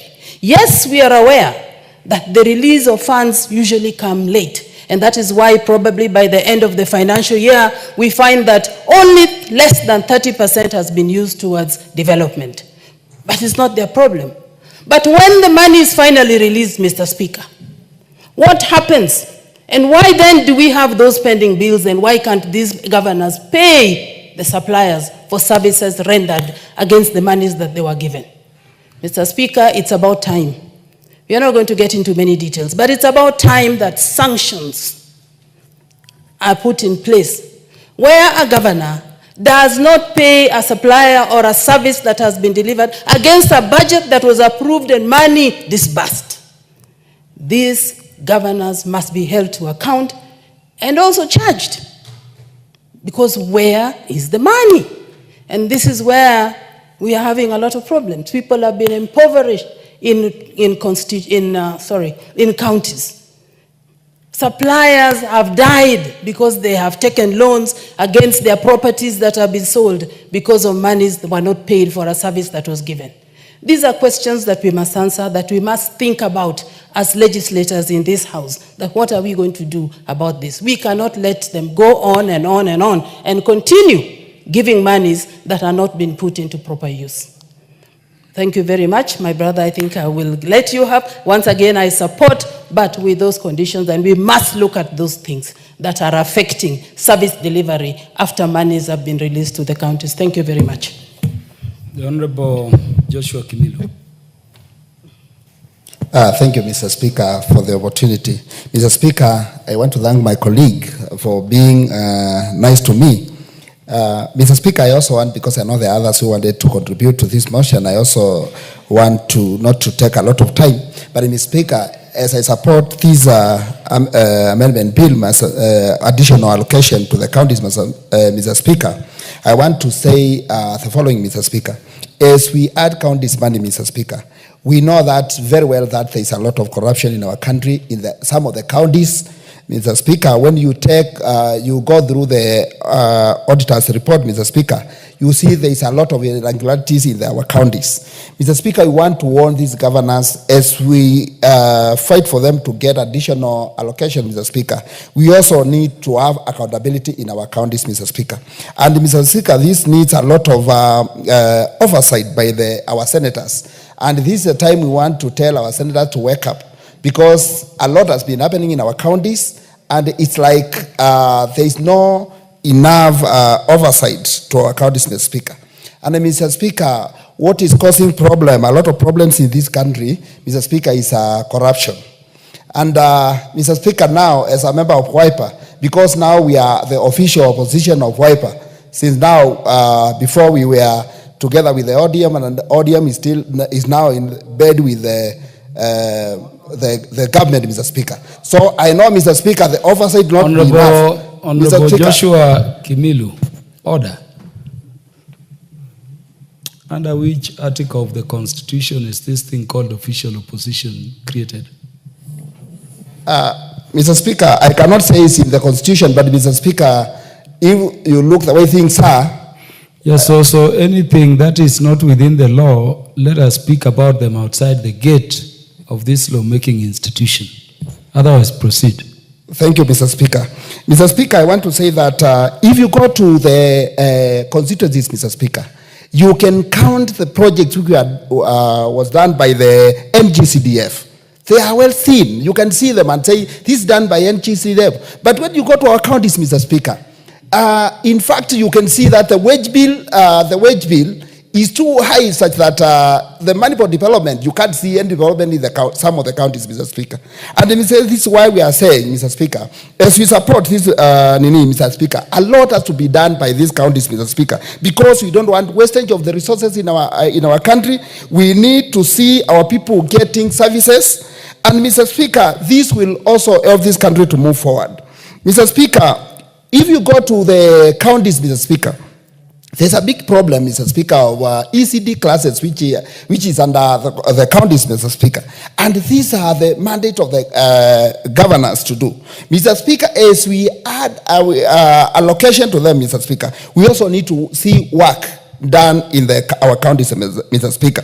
Mr. Speaker, there was a lot of outcry last time when we talked we talked about the bursaries, Mr. Speaker. It is true, Mr. Speaker. If we add allocation to these counties, Mr. Speaker, we can come together with the governors as we issue some bursaries to our needy students in our counties, and this can also help the society, empower the society, Mr. Speaker.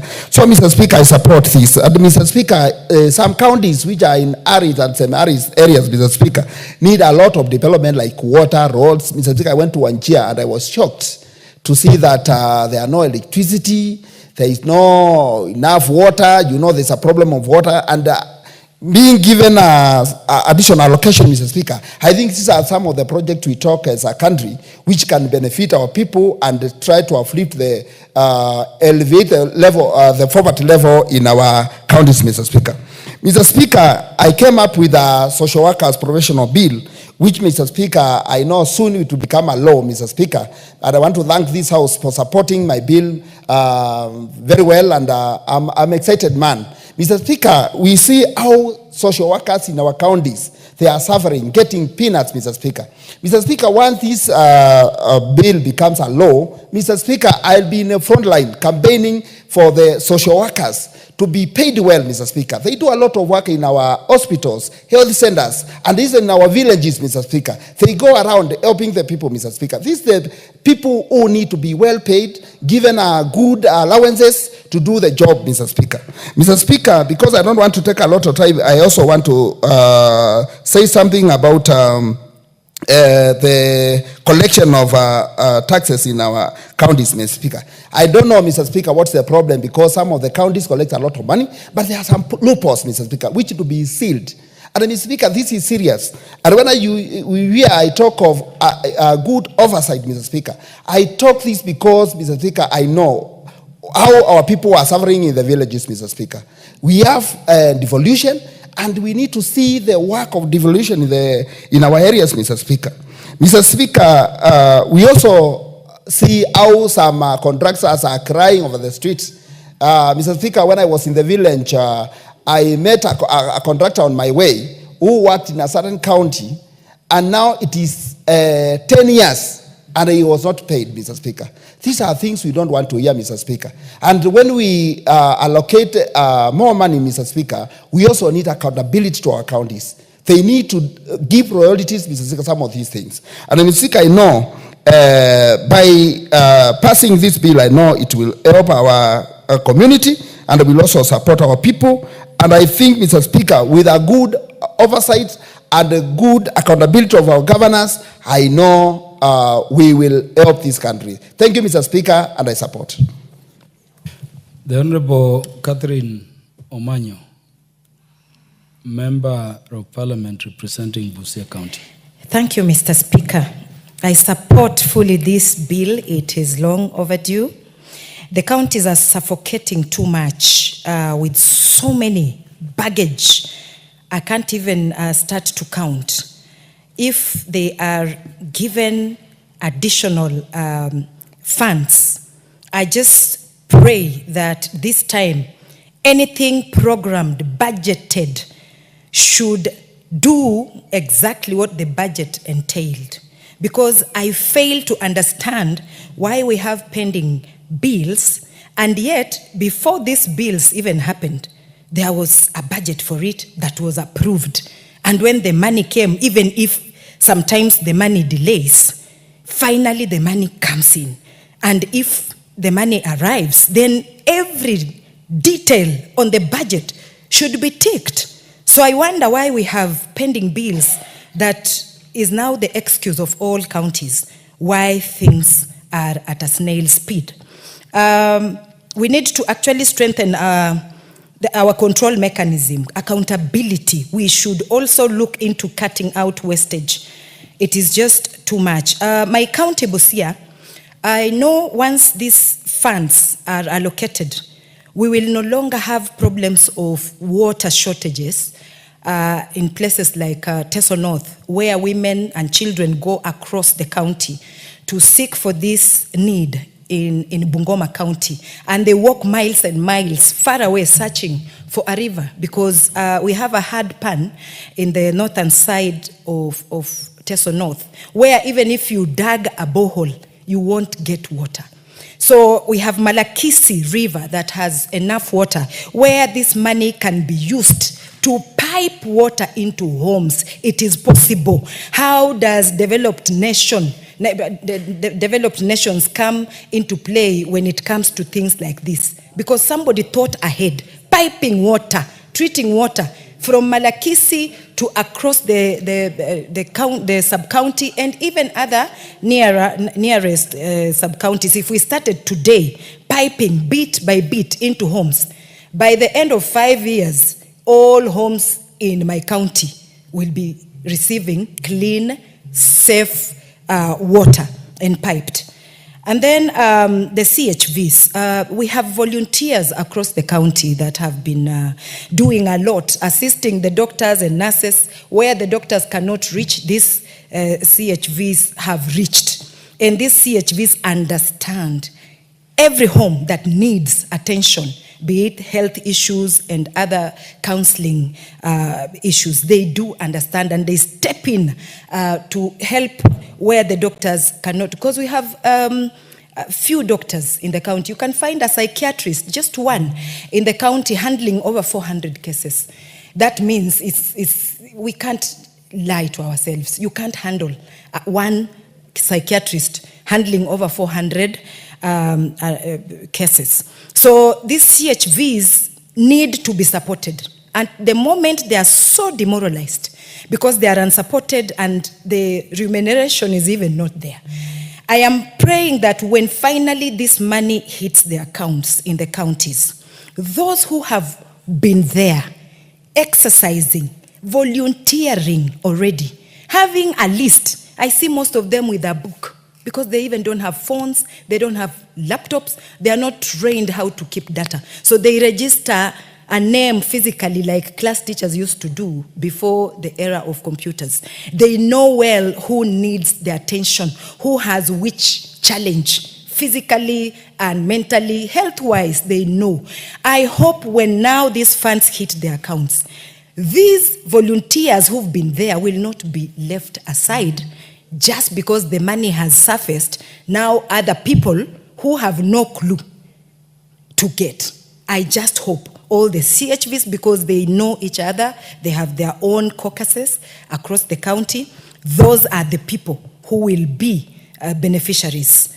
Mostly if you motivate people like CHVs, a lot of gaps will be filled. Like I mentioned, doctors and nurses, not all of them can reach interior and remote areas to seek and help out to give, if it is medication and counseling that is needed. Also, after the CHVs and then water, health sector, just the other day we had a terrible accident that happened. A school that is really well known, a big school, Kolanya Boys, got an accident. They were rushed to a smaller hospital, Kocholia. Unfortunately, there were no beds. We didn't have even medication, a lot of resources, equipment that a normal hospital, basic equipment was lacking. The boys were thrown on the floors like logs. So when this money is added, all the dispensaries, let us start with the smallest dispensaries in the sublocations or locations, all of them all the way to referral hospitals in the counties must be well equipped. And doctors and nurses, clinical officers, anyone under medical field to be paid in time. Everybody from the president to a village or elder, if you delay their remuneration, it means you slow down work. Because they also have needs. They are also parents, guardians. They are taking care of so many other people. And for anybody to give their services adequately, they need to be paid on time, in time, all the time. Also, we have the court fines under the pending bills. It's just crazy. You can find one county running into billions just to pay court cases, court issues. The lawyers are fatter than the workers in the counties. The lawyers are getting good money than the real workers in the counties. Go to any county right now and ask the workers there when they last received their salaries. It is annoying, very annoying, that somebody wakes up every day to go and work. If it is a man, has a good wife and children see daddy in a suit daily going to work. But they are home. They have not paid fees. They have been chased because daddy only maybe purports to be working, and yet there's nothing that shows that they earn a salary. So the counties need support. We should not kill devolution, but if they are supported, accountability is paramount. We want our counties to look like cities. Like the president is the president of the country, but now in the county, our president is the governor. We should reach a town and see a difference. In my own town, Busia, if you came after 6, mostly, even the street lights don't work. And you go outside Busia, most roads are untarmacked. It's dirt road. Whenever it rains, it is a tall order to make it home safely. And that is why also we have so many accidents every now and then.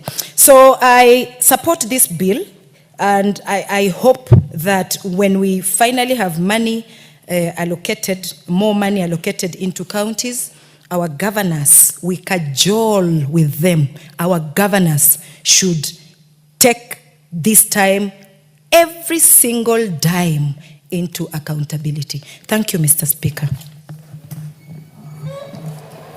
The Honorable Joseph Kangara. Thank you, Mr. Speaker, for giving me an opportunity also to add my voice to this bill, the County Government Additional Allocations Bill. And Mr. Speaker, let me say from the onset that I'm in support of this particular bill. My reasons for supporting one is that devolution was brought about so that it can be able to bring funds closer to the people, so that people don't have to come to Nairobi, the central government, looking for funding. And on this particular one, on the additional funds, I am in support of the aggregation industrial parks. When we were campaigning, this was one of the agendas that you're going to have industrial parks in every county, which are meant to help on issues of value addition, that whatever we are producing in our farms, we are able to add value, and they would be able now to get into the market. Probably they're able to stay longer, and we can be able to reach out to more markets, so I'm in support of that. The issue of the CHPs who are supposed to be paid also by the county governments. Remember, the community health promoters are going into our homes and they're offering services which our people would actually not reach and other than when they go to the hospitals or to dispensaries. And now that their pay has been half coming from the national government and the county governments, the national government has been remitting their money and county governments are not paying them. So because of the kind of work they're doing, and I know that these people have been suffering, offering very good services to people right in our homesteads, then I would support the bill on the additional funds. However, Mr. Speaker, as I was saying that devolution was to bring funds closer to the people, I would also say that we have a problem with our counties. We have a problem with the governance. We have a problem with the usage of the funds that are given to our counties. Mr. Speaker, you find that the workers of the county government are staying for months without getting their salaries. We have so many pending bills. The last 10 years that we have had devolution, there are pending bills and there are people who have gone to the grave, there are people who have been auctioned by banks simply because they work for county governments and the county governments have not been able to pay them up to date. And this shows that the county governments, the kind of work they are doing, giving contracts when they don't have funds, I think this is something that we must call out the governors and tell them that this must come to an end. Remember, in devolution, of course, we have the functions which were shared between the national government and the county governments. Among them is the provision of water in our areas. And for example, in my area and Kiambu County for that matter, you'll find that for the 10 years, there is no single project of water that has been done by the county governments. And yet they are getting money towards this particular area.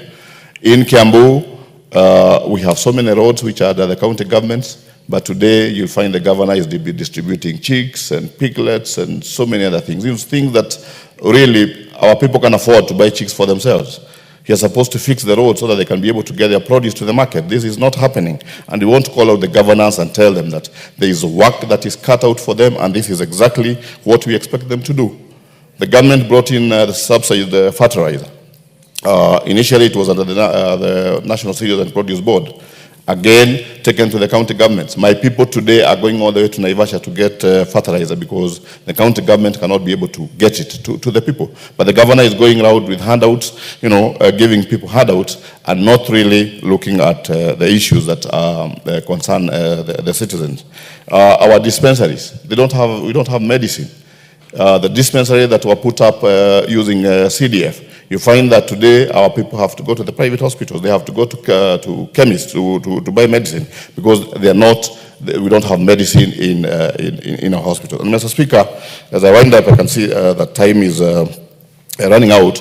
Let me also say that we have seen in this country that since CDF was introduced, the kind of work that has been done in our constituencies. And I'll give an example of Kiambu County, where in Kiambu County, the 12 constituencies in total is getting about 2 billion per year.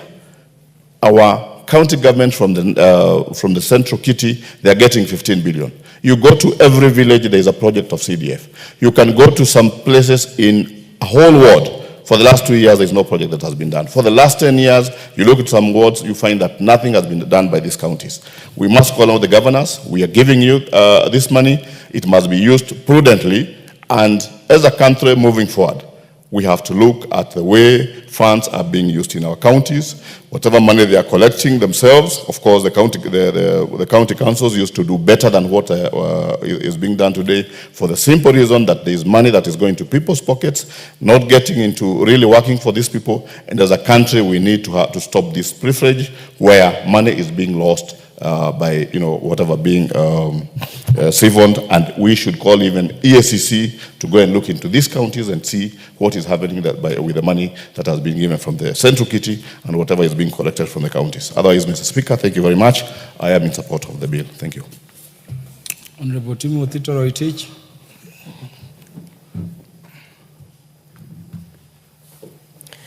Thank you, Honorable Speaker. Honorable Speaker, I rise to support the county government's additional allocations bill 2025.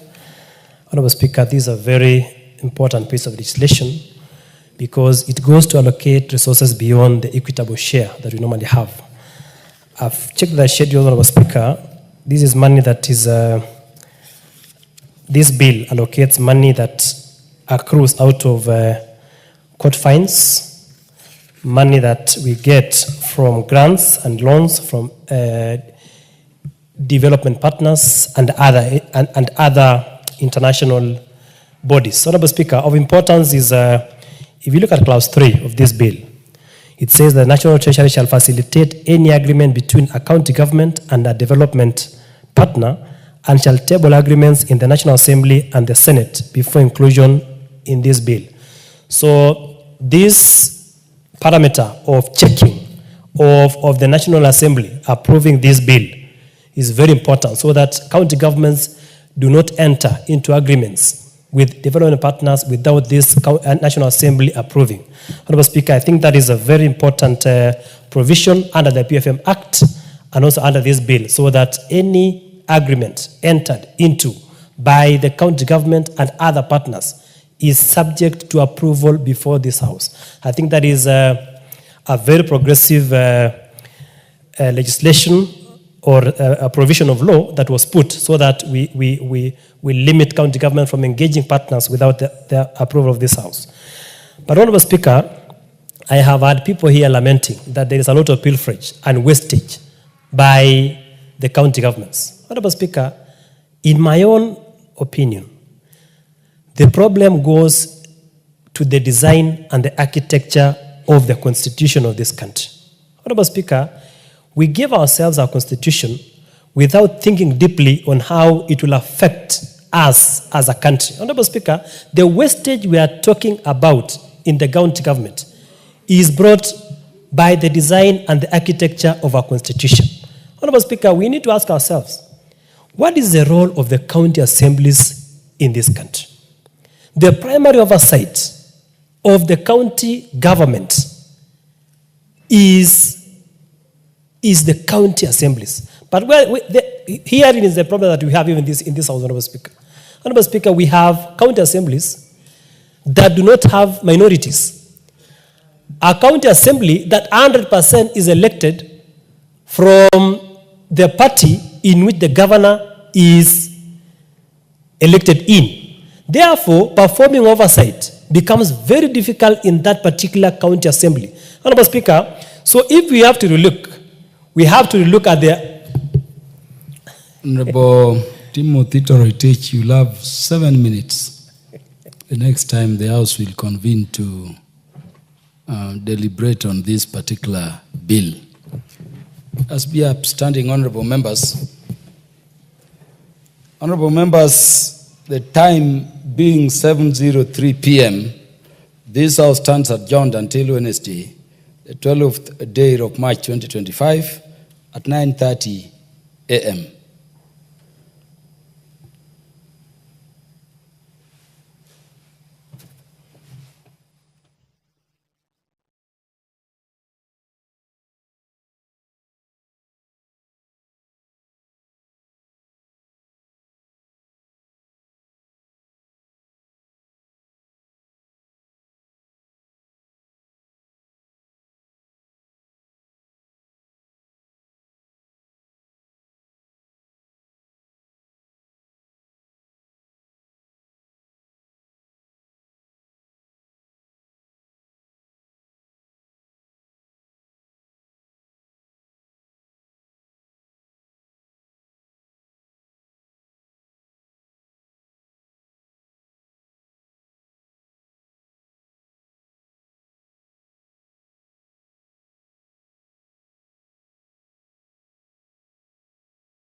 I have a little confession to make. Back in January, my family went on a wonderful vacation for a few weeks to the country of Costa Rica. But guess what? The first time that I walked into a shop in Costa Rica, I was hit in the face with the realization that I did not practice enough Spanish for this trip. I'm a language teacher. I should know this, right? Well, I want to help you not make the same mistake as me. When you visit an English-speaking country, I want to help you remember and practice the most common travel phrases for common situations so that you don't get smacked in the face with English and realize, uh-oh, I forgot to study. So this lesson is for you if you are planning or you would like to visit an English-speaking country and you want to brush up your English-speaking skills before you go. Hi, I'm Vanessa from SpeakEnglishWithVanessa.com. Today I'll help you with 3 common travel categories: eating out, shopping, and hotels, plus a bonus category that's especially for if you're traveling in the US, which is renting a car. Let's talk about all of these 4 categories so that you don't feel embarrassed and smacked in the face with language like I was. And of course, like always, I have created a free PDF worksheet to help you never forget what you are about to learn in this important lesson. I've included all of the essential expressions, the meanings, some sample sentences. You can print this out and you can study it on the airplane, on the train, while you're sleeping, so that when you visit an English-speaking country, you're prepared. That's the goal, right? You can click on the link in the description to download this travel essential phrases worksheet, and you will use it when you travel. All right, let's get started with our first category, which is eating out at a restaurant. When you walk into a restaurant in the US, the server might ask you, how many? Well, they're wanting to know how many people are with you. Sometimes we say how many people are in your party, even if it's not a birthday party, it's just your group. And you can answer with, well, I'd like a table for 4. I'd like a table for 4, please. Or can I get a table for 4?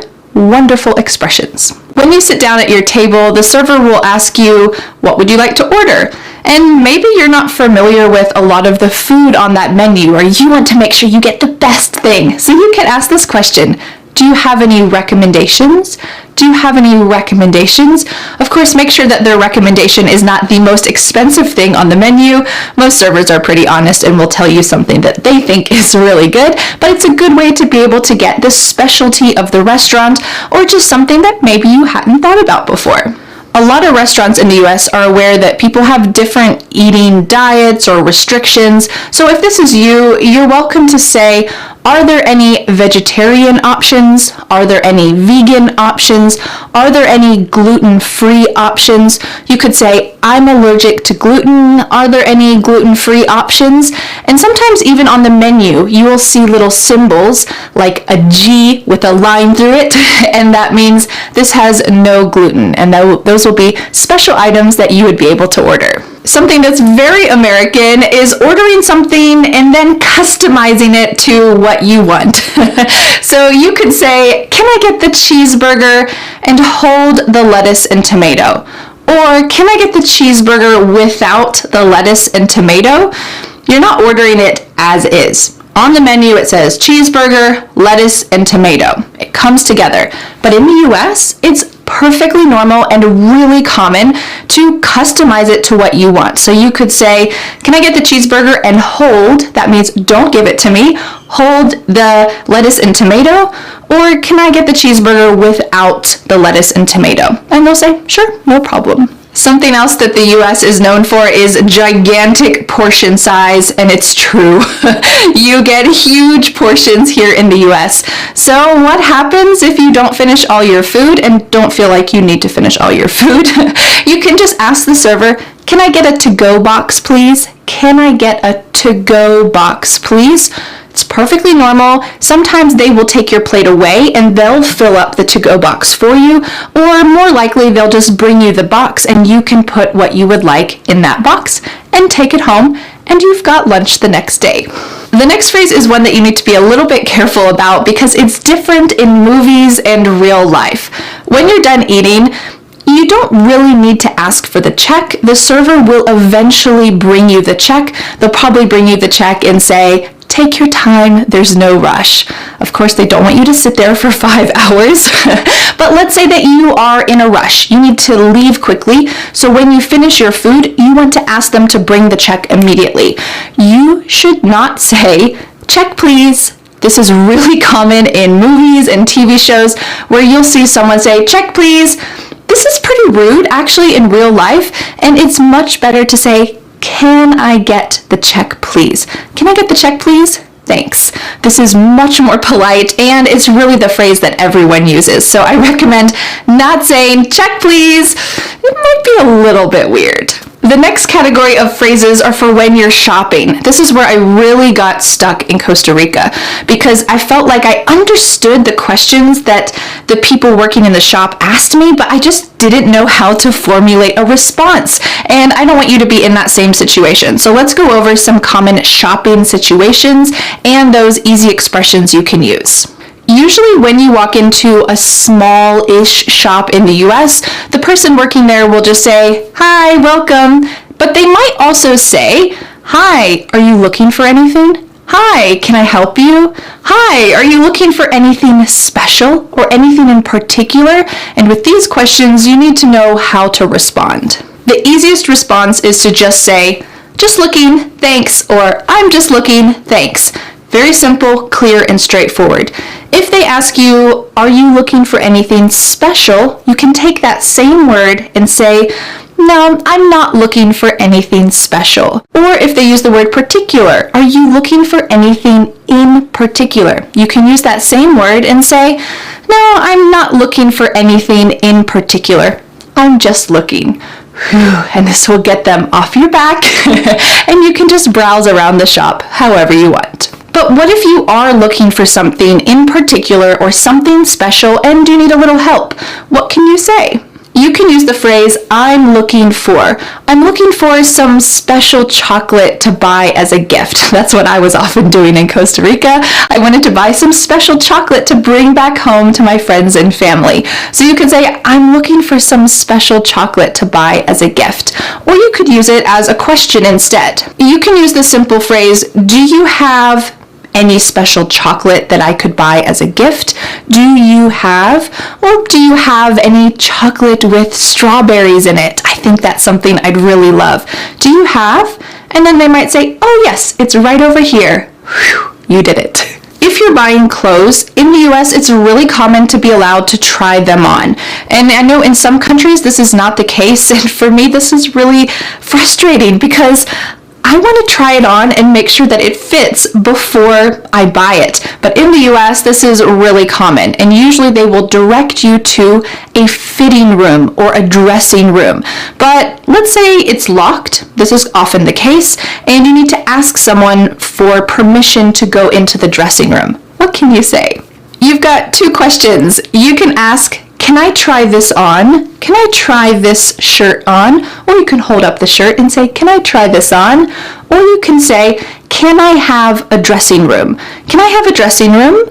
And maybe they'll say, oh yes, right this way. And they'll unlock it and let you in. That's great to use. Fortunately, in the US, it's really common to be able to use a credit card or a debit card, like a Visa card, even at a small shop. Sometimes we call these mom and pop shops, and sometimes those smaller shops just have a minimum purchase of $5 because there's a fee involved.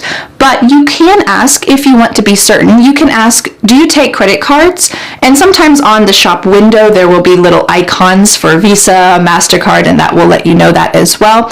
But in the US, as long as you're buying something at a regular store, then you can use a credit card for a $1 purchase, $2 purchase. They don't really care. If you go to that small mom and pop store, usually you have to buy a minimum of $5 to use a credit card.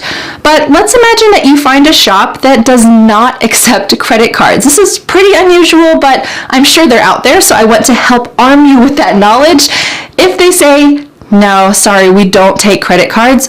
In fact, I can only think of one store in my whole town that does not take credit cards, and everyone knows that that's the only store that doesn't. So it's pretty uncommon. But if they say, no, sorry, we don't, you need to ask, oh, is there an ATM nearby? This is the term that we use in the US for a cash machine, kind of magic money. You put your credit card in, push some buttons, and money magically appears from the wall. We call that an ATM. It stands for automated teller machine. Is there an ATM nearby? And they might say, oh yeah, just right around the corner. And usually places that only accept cash will know where all the ATMs are because they often get that question. Well, let's imagine the worst case scenario. You have fallen in love with something and they don't take